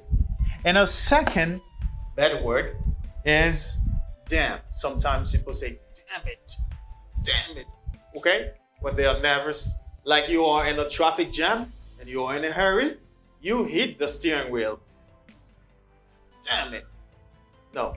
So you can't say that in public. But everyone says bad words. Tout le monde dit mauvais mots. Tout le monde les fâché, yo dit mauvais mots. But avoid using them in public or in a formal conversation with people you don't know to show that you are a respectful person. Good. You're not rude. Ou pas mal élevé. Good. Instead of saying damn, you can say darn. Like darn it. Okay? Ou yon wakon bagay nan mon la, ebi, ou pli chapel tope, ou di darn it. Okay? Darn it. Or, ou fwise ou neve, darn it. Say this instead of using this. This is not good. It's bad. Di sa, ou liyo di sa. This is not good. It's bad. Say this instead. Di sa pito. Now, another bad word, it's very common, people say very often, I hear it, it's shit. Oh shit. La kay nou en Haïti, nou tande moun ap habitué ça. Il y a artiste, il y a comédien, là on dit, il y a des styles yo prend moun très populaire sur réseau, là on dit nous même n'a répéter. No, it's rude. C'est très impoli ou mal poli lorsque ou utiliser de mots ça yo, surtout là par contre qui ça veut dire, moun capable toujours prendre pour moun qui pas et par contre pour pas jamais connaître. You say shit. Même Jean la kay nou et grand moun ba même pour dire foot sur lui. OK? Par exemple, si tout dit moun nan di malade, dit oh, menti. Menti. OK? So, moun nan pas content. D'accord? Say shit. It's not good. Oh shit. No. Oh shit. What you say? You can say shoot instead. Shoot instead of saying this word. This word is not polite. It's rude. It's not good. You can say this word instead. You can say shoot. And people like saying that. Oh my God. The way you say oh my God, that can show that you are a vulgar person. You're not a respectful person. Okay, so avoid saying oh my God. Oh my God. Oh my God. No, say oh my gosh to be polite or to say Oh my goodness. You can hear people say, oh my goodness. Oh my goodness. Yeah. Oh, your dad is dead? Oh my gosh. Oh my gosh. Oh my goodness. Instead of saying, oh my gosh. They break your car, you're driving, and then another car comes to hit you. You say, oh my. If you use this to show that you're very angry, do not say that. Say, oh my gosh. If you're in a formal conversation, sur un côté qui formel, dans conversation, dans réunion, dans l'autre bagay, ou bien un côté qui exprime ou soit ou saisi, ou bien sous émotion ou l'autre bagay, utilisez de préférence oh my gosh. Would you say oh my at church? No, the way you say it, you cannot say it in this way. At church, prefer saying oh my gosh or oh my goodness. Good. This is yell. Yell, like yell it. Instead of saying yell, you say heck. Au lieu pour dire yell, dis de préférence heck. Okay? You cannot say hell, say heck. Okay? Like, what the heck is going on? What the heck is going on? Okay? What happens? What the heck is going on? People sometimes say that. Okay? What the heck? Or what the hell? Very informal. Then what the heck? Okay? Heck is more formal than hell. Heck la plus formel que hell. And now, these words are bad. You should know them to avoid repeating them, to avoid saying them in public, to avoid being a rude person, and avoid using them with your child or with your children. Because you can use them and you upset someone. Ou capable d'utiliser yo et puis ou énerver un monde. Like if you send your son or your daughter to school and repeating this when she is nervous. Do you see? Yo pral wè mal lorsque wè ti moun nan l'école et puis les ti moun nan énervé la ple de di mot ça. Donc évitez répéter mot ça. If you like using these words, it's a bad habit you have. Do not use these words in public. Okay, in formal meeting, in formal place. Okay, do not use these words. Okay? Si ou même tout, ou te connaît, ou te gen habitude, parce que des moun lè ou di yo pa rendre compte, yo tellement savent ancré nan yo même. Commentez sou te gen ça, commentez, dim si que ou te kon ça. Ça vient ancré nan yo le fait que yo habitué à attendre, regarder film et puis y a plein de répéter. Si vous t'es habitué di yo, I don't say to stop saying. Pas de suspendre yo, but avoid using them in public. Essayez, éviter utiliser yo en public. Utiliser yo avec de monde qu'on pas connaît. Essayez éviter utiliser yo dans travail yo, OK? Dans réunion formelle avec boss parce que yo pas bon pour et puis ça a dégradé. OK?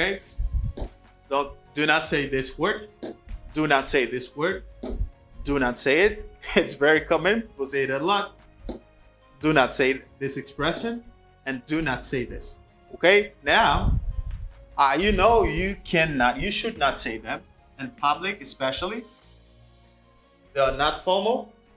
You can say these words. Now you need pronunciation. You should know how to pronounce them very well because you know this part is not good and this part is good. You should know how to pronounce them. Vous supposez qu'on qui j'aime prononcer ça qui bon yo. Do not say this, say frig, say frig, and fudge. Dis ça frig, dis ça fudge. Okay, frig, fudge, frig, fudge, instead of saying this. Do not say this, say dern, or dern it. You can say dern it, or dern. And do not say this, say should. You can say should. Do not say this in public. Okay? Say should. Do not say this expression. You can say, oh my gosh, or oh my goodness. Okay? To show your emotion, what you're feeling. Okay? Do not say this. Say this. Do not say this. Say heck. You say heck. Frig, fudge, darn or darn it. You can say frigate. Okay. Shoot. Oh my gosh. And then heck. What the heck is going on? Okay? What the heck are you doing? People say that. Thank you for watching the video. J'espère que la vidéo ça utile non. Elle a aidé que ou même ou connaît culture, connaît gens moun yo même yo parler parce que c'est pas une langue, c'est langue fort. Love you so much and working for you. Do not hesitate to click on the button to subscribe. Pas hésiter à abonner si que vous aimez apprendre avec nous. Pas éviter de commenter pour dire que j'ai vidéo ça a été pour nous. Et ensuite, support au cabanon, c'est de nous partager vidéo ça à tout côté pour plus de monde capable d'apprendre là-dedans. Love you so much. I am Daniel and I am coming back in another video. Bye. Hello everyone, my name is Daniel and welcome today to this new video where I'm going to talk about the collocation of the verb to have. Moi connais que nous allons apprendre et moi sûr que vidéo ça utile en pile parce que nous allons apprendre collocation avec le verbe to have.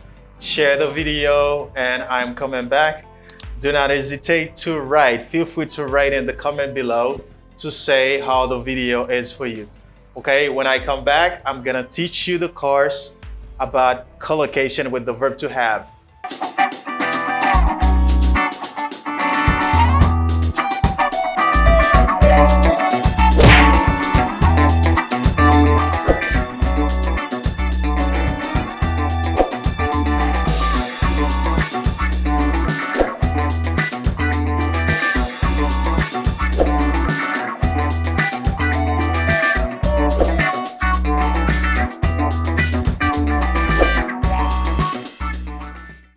Alright, I am back to teach you the collocation of the verb to have. Okay, I'm sure that you're ready for that. But firstly, let me tell you what is collocation. You'd like to know what is a collocation because I am basically or currently talking about collocation.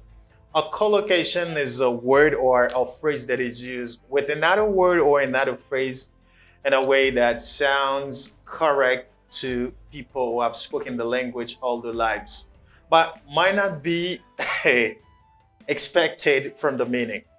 So a collocation is really important when you're speaking. You have to learn collocations. And the reason why I have some collocation, especially with the verb to have for you today, you're going to learn it.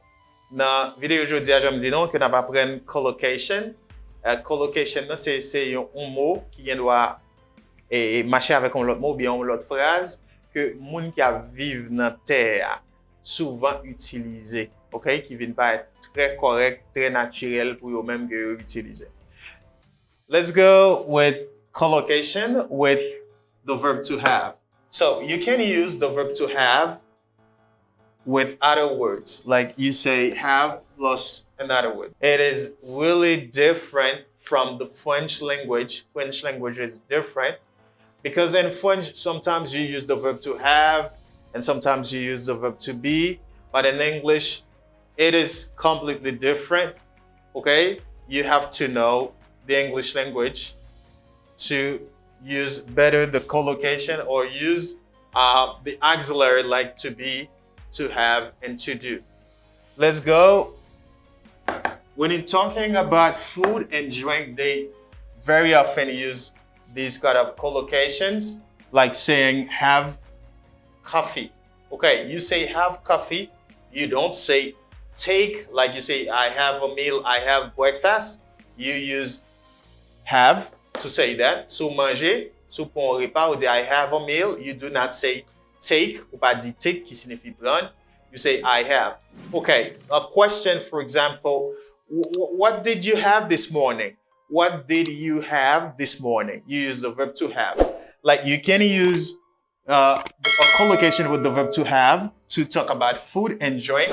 You say have coffee. I have coffee today. I have coffee today. Like I have breakfast this morning. Have milk for breakfast. You use it to talk about food and drink. You can use have in a collocation for talking about food and drink. Yes, I have coffee. Ça veut dire, moi prends café. Moi bois café, la ka nou di m'prend ki sorte prend matin. But because in English, you do not use the verb to take. They do not use it anymore. They use the verb to have. Okay, you say, I have coffee. Now, not only with coffee, if you want to describe sickness or illness, you can use the verb to have in a collocation to talk about have or cold, when you have a cold. Okay, logon rhume, ou kapab di, I have a cold, or you can say, I have a flu, logon grippe, or you can say, I have a headache. When you have a headache, you use the verb to have in a collocation, pou di ke mgen tèt fè mal. Okay, I have a headache.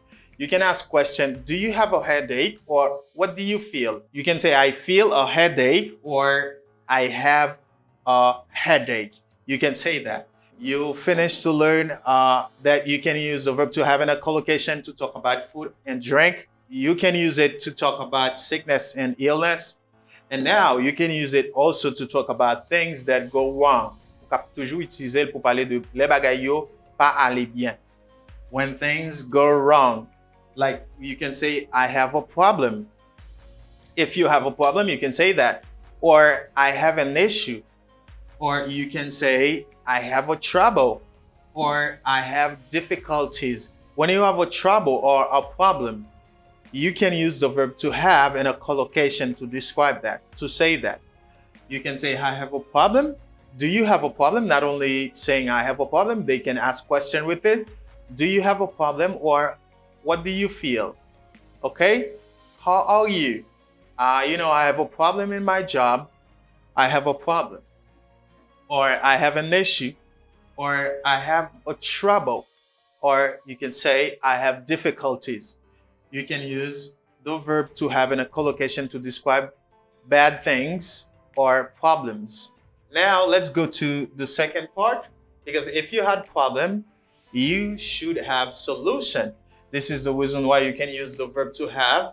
C'est raison qu'il faut capable utiliser le verb to have dans collocation pour parler de solution. Okay? When you have a problem and you find a solution, or you have a plan, you can use the verb to have in a collocation to say that. I have a solution, for example. Do you have solution with your problems? Yes, I find a solution. And now I have a solution. Did you have a good plan? Yes, I had a good plan. And now I find or I have the solution. Good. Vous capable utiliser pour dire I have a solution, moi j'ai une solution, or I have a plan, moi j'ai un plan, and you find the solution, or you have the solution. Not only talking about solving or fixing problems, you can use it to talk about schedule of events. Like, I have a meeting.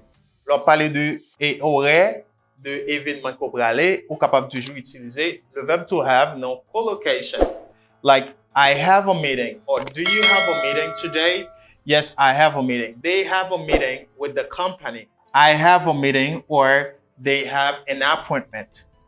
Or you can say, I have an interview or interview with the boss. I have an interview with the boss. Do you have an interview today? Have an interview. Okay, you can use that. Ou capable toujours utiliser have. You can use collocation have to talk about schedule of events, have a meeting, have an appointment, have an interview. Great. And you can use it to talk about emotion and feeling. Capable toujours utiliser pour parler de émotion avec sentiment. Like have a desire. When you have a desire, or when you have a feeling for something, you can have a good feeling or a bad feeling. Capable toujours gagner une bonne sensation ou bien une mauvaise sensation. Ou capable utiliser have non collocation pour parler de émotion avec feeling. Good. Have a desire. But you can comment below, because maybe you can have more. Ou capable toujours commenter en bas ou bien plus partager avec nous. Share with us if you have more in the comment. And to finish, we use collocation with have, because not only with have, c'est pas seulement avec have que nous capable gagner collocation. Nous gagnons collocation avec to be, collocation avec to do, okay? Nous gagnons collocation avec tout ça. But today we're talking about collocation with the verb to have. Like when somebody is angry or disagree or if you disagree with someone, you can use collocation with the verb to have, like have an argument or have a fight with someone. If you're very angry with someone, okay, when you're angry, you have a fight, have an argument, or have a dispute. Okay, so capable utiliser collocation. You can use collocation with the verb to have to talk about bad feeling you have when you disagree with someone or when you're very angry. Okay, you fight with the person. You can use collocation. Okay, do you have a fight?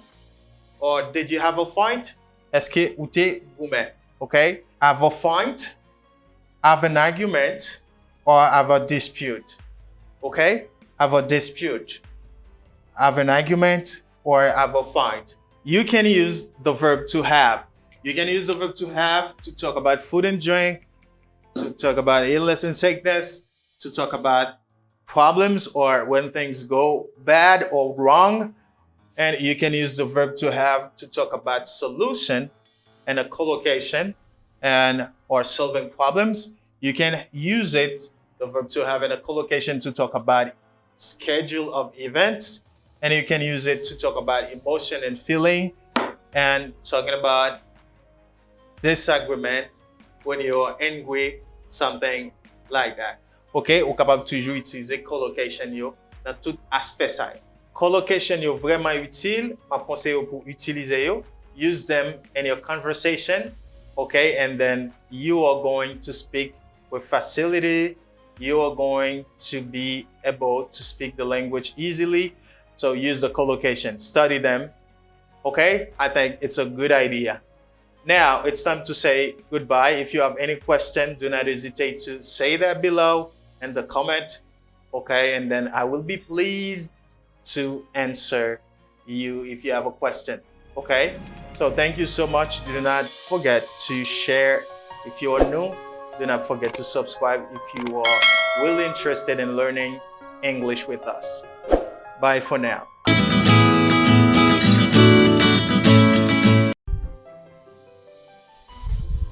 Hey, this gallon is a container. This bottle is a container. Both are containers. I have two containers. Containers. Containers. Yes, today's class we are going to talk about container words.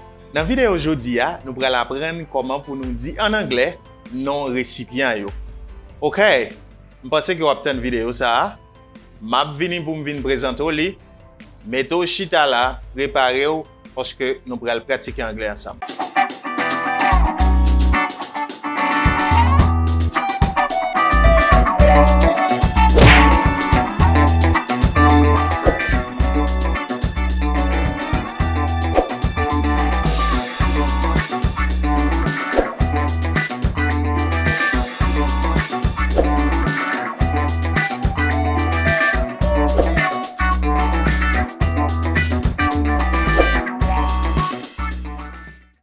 Okay, I'm back. I'm back to teach you the container words. Now you should know the name of the containers. Vous supposez qu'on ait nos récipients yo. Okay, on allez. Before going, let me say something. Avant que nous allons me dire Bagay, I take time to read your comments. Moi prends temps pour moi lire commentaires nous yo. Bien qu'en pile fois, je connais pas gain temps. But I love reading your comments. Moi j'aime lire commentaires nous yo. Moi remarqué gen moun qui dit ah, ou parler trop créole. Il y a des vidéos avant. Mais kounya, il y a des gens qui dit ah, ou parler trop anglais. Assurément, il y a une vidéo que nous avons fait pour parler plus sur ça. Mais maman de non tolérance, guys, because it's not easy sometimes to come with a video for you. Parce que c'est pas facile pour venir avec une vidéo pour nous. Pour créer contenu pour nous, en pile fois c'est pas facile. Il y a des gens qu'on ouais, n'a pris une vidéo et puis nous suer. Et pas nous tabler parfois. Donc, en pile fois, c'est difficile pour prendre contenu. Mais il y a des gens qui fait commentaire, ils ont fait commentaire à non façon, ils ont montré que ils comprennent ça dans faire. Par exemple, si moun nan dit ah, si vous ne parlez plus créole, l'état bon. Mais il y a des commentaires m'a regardé moun nan dit ah, mais c'est oublié créole. M'nap gen pou m'fon vidéo pour nous plus expliquer. Et c'est ce que fait nous toujours aimer dire ou dans commentaire ou dire nous qui gens ou ta aimé vidéo bien que n'a fait vidéo pour vous. Mais en même temps nous pas arrêter dans même niveau. Si on moun fait paraître sur channel là, faut qu'on tourne à regarder vidéo avant yo. Laisse ça ou capable monter avec nous. D'accord? Déjà me dit merci avec tout le monde qui est nouveau sur channel là. Welcome to the class. Now it's time to go to the containers. Talking about containers, how to read them, comment pour lire, how to pronounce them. Let's go. The first container on the board is can. You can see them in Creole here. But even I write them in Creole, what you should do, you should construct a sentence for each of them. Même les m'écrire en créole, prends le soin pour écrire une phrase pour chaque. Prends pile précaution avec ça. Apprendre vocabulaire ou définir en anglais parce que ou pas apprendre anglais pour parler créole. Ou pas apprendre anglais pour communiquer en anglais. Donc si vous parlez si vous dites qui ça can y ou pas dire can, vous voulez dire mamite. Son étranger quoi ça vous dire can, vous voulez dire mamite? No. I write the Creole to make you understand, but you have to focus on English. Vous supposez focus sur anglais. Okay? Focus on English. Focus sur anglais instead. Pas apprendre mettre dans cahier anglais vocabulaire créole. No. Learn them. You should know what they mean. This is the reason why I advise you to enter in the Telegram group to practice. C'est raison qui fait moi conseiller entrer dans groupe Telegram pour pratiquer chaque vidéo nous fait ou capable pratiquer voice pratiquer avec amis la plus useful. Ou pas remarquer depuis date ou apprendre vocabulaire anglais ou apprendre une grec grammatical ou pas jamais avancer. It's because you don't practice. You have knowledge, but you don't practice. You can't use them. They are not useful. Yo vin pas utile. Yo vin pas utile parce que ou pas mettez en application. Can, you say can, a can. The second one is box. You say box. Can, box. Can, box. Battle. You can say battle if you're living in England and UK.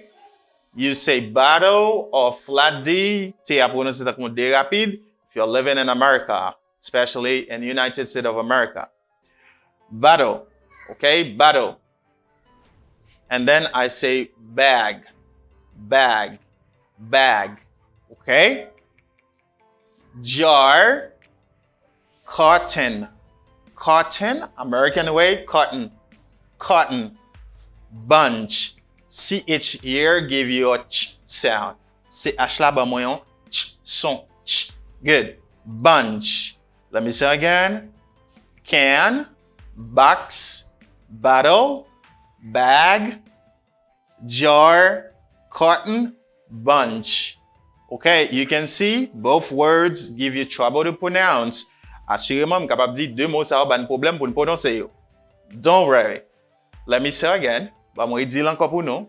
Can, box, battle, bag, jar, cotton, bunch. Okay, can you repeat after me? Can. Est-ce que vous pouvez répéter? Can. Box. Yeah, box. Battle. Yes, this is a battle. It's not a bottle, okay?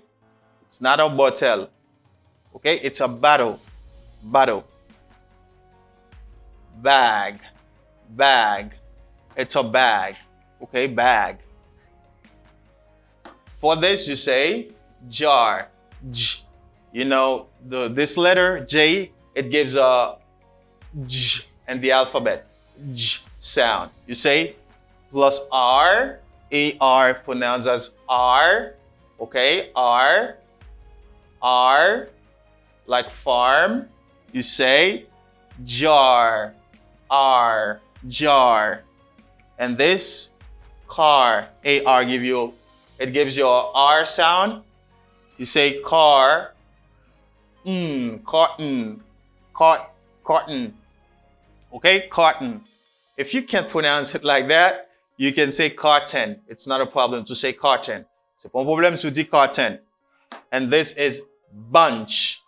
Bunch. Bunch. Okay. Can. Can means marmite. Okay. Like a can of soup. A can of soup. Or marmite soup. A can of soup. Good. And box. Box. Box. A box of cereal. On boîte céréales. Box. A bottle. A bottle. Like a bottle of liquid of, I don't know. A bottle. And a bag. A bag. Bag. Bag means sack. Okay? A bag of corn. Bag of corn. Yon sac maïs. And jar. A jar. A jar. Jar means pot. Or jar means pot. Or bocal. Like a jar of jam. When I say that, jam. Where can I write it for you? Jam. Means confiture. A jar of jam. And this is a carton. Carton. Yon carton. Okay? Il y a un autre produit qui est un carton. Carton. Carton. And bunch. Bunch means grappe, paquet, et puis régime, like on régime banane, etc. Bunch. Donc, you use them very often in your language. But I don't know if you knew them in English before, but consulté connaît en anglais déjà.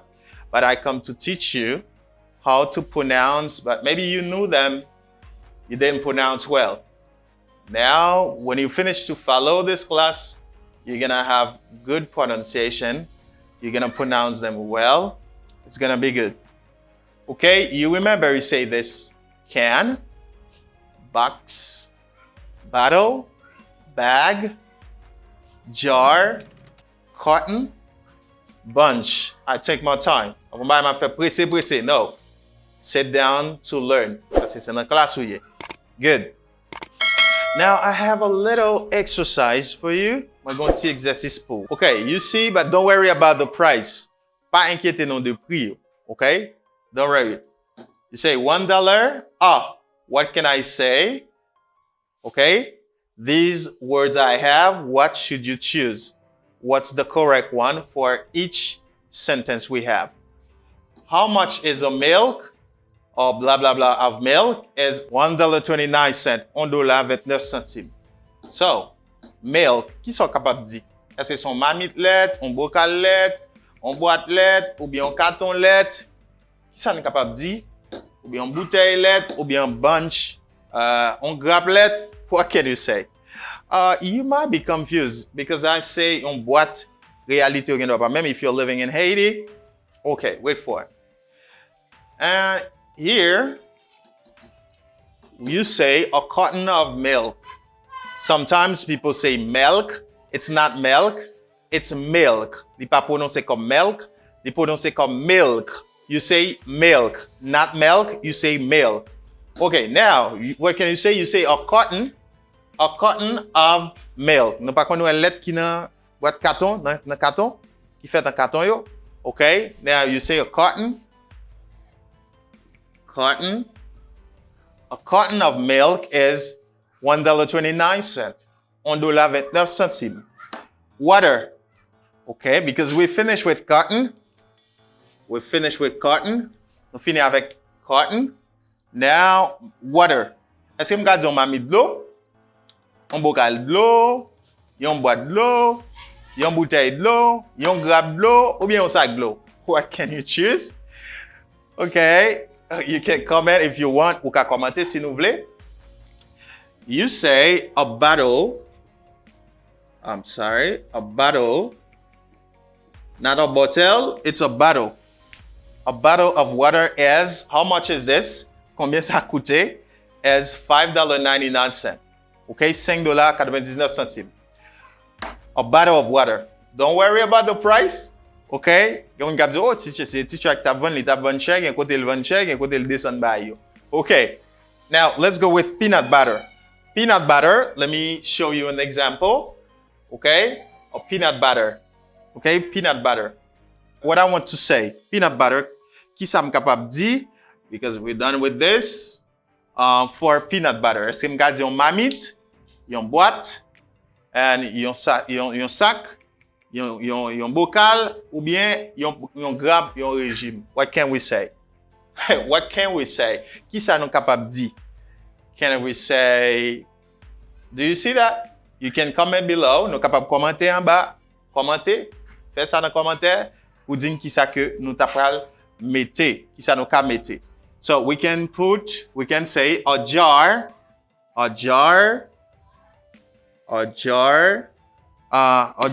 of peanut butter. How much is this?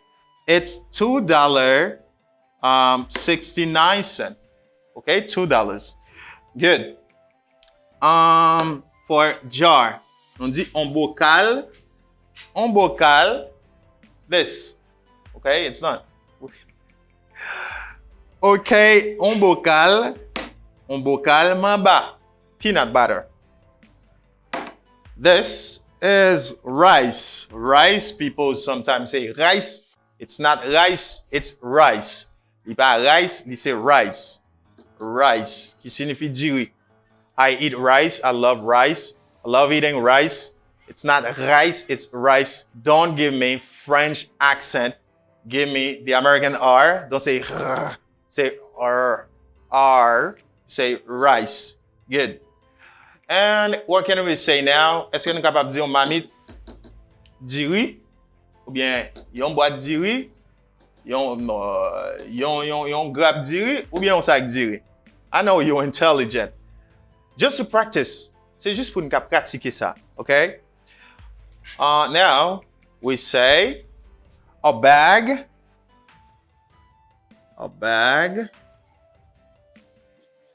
Yes, a bag of rice. How much is this? $50.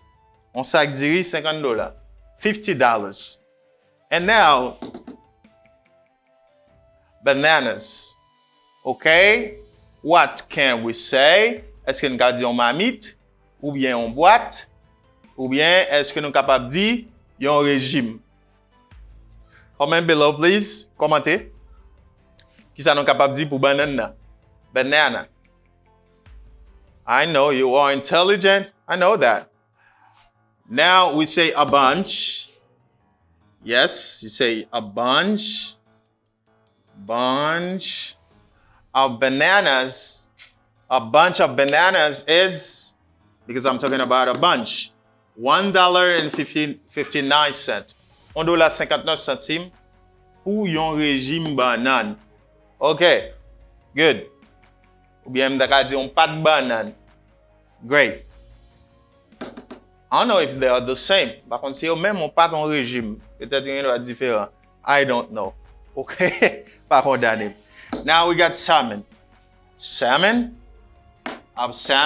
is, qui ça nous capable de dire? Pour ça là, saumon. When I say salmon, it has different way of saying salmon or salmon. Yeah, we can say salmon pour saumon. Salmon. Qui ça nous capable de dire? Est-ce que nous capable de dire une boîte saumon ou bien une mamite saumon? What can we say? Qui ça nous capable de dire? Une boîte saumon ou bien une mamite saumon? Qui ça nous capable de dire? We are done with this. Nous finissons avec ça. Qui ça nous capable de dire là? Est-ce que c'est une mamite ou bien une boîte? Une mamite ou bien une boîte? You say a can. Great.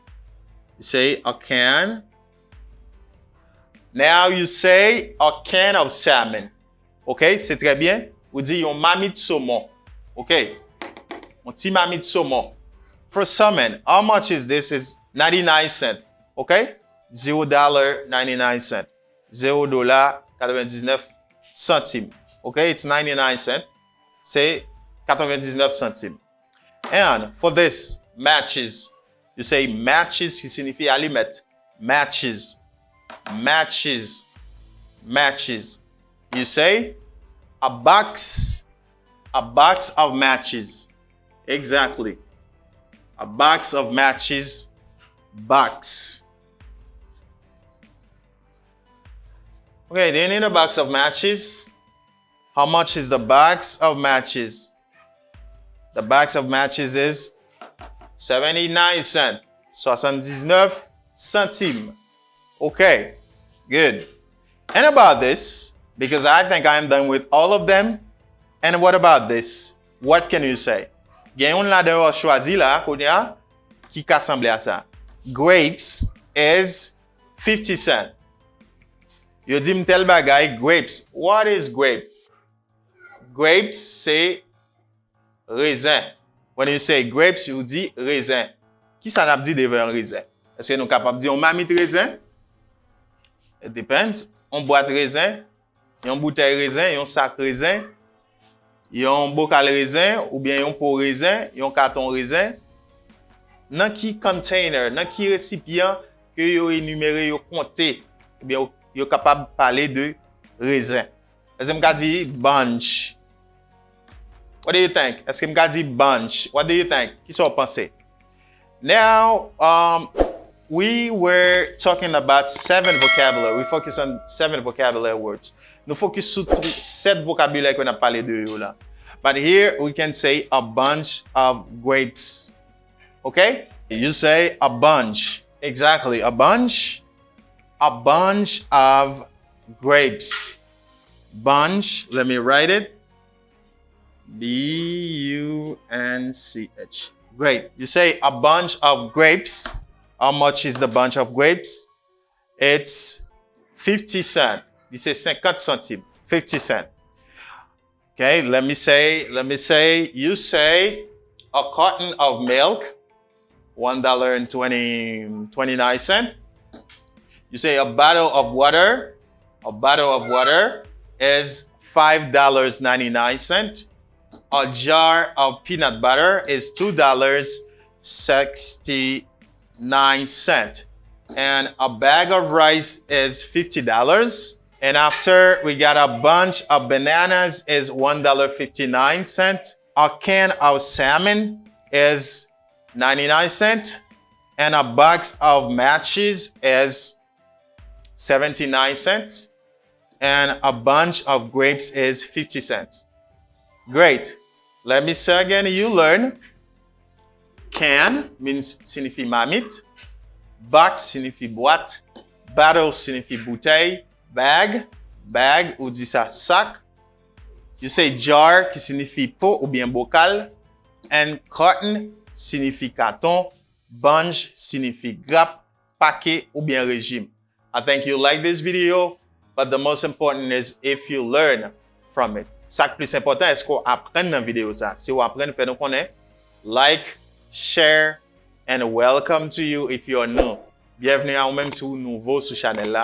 Channel ça concerne apprentissage langue, nous apprenons mon langue sur les. Partagez vidéo, focus, non pas suspend.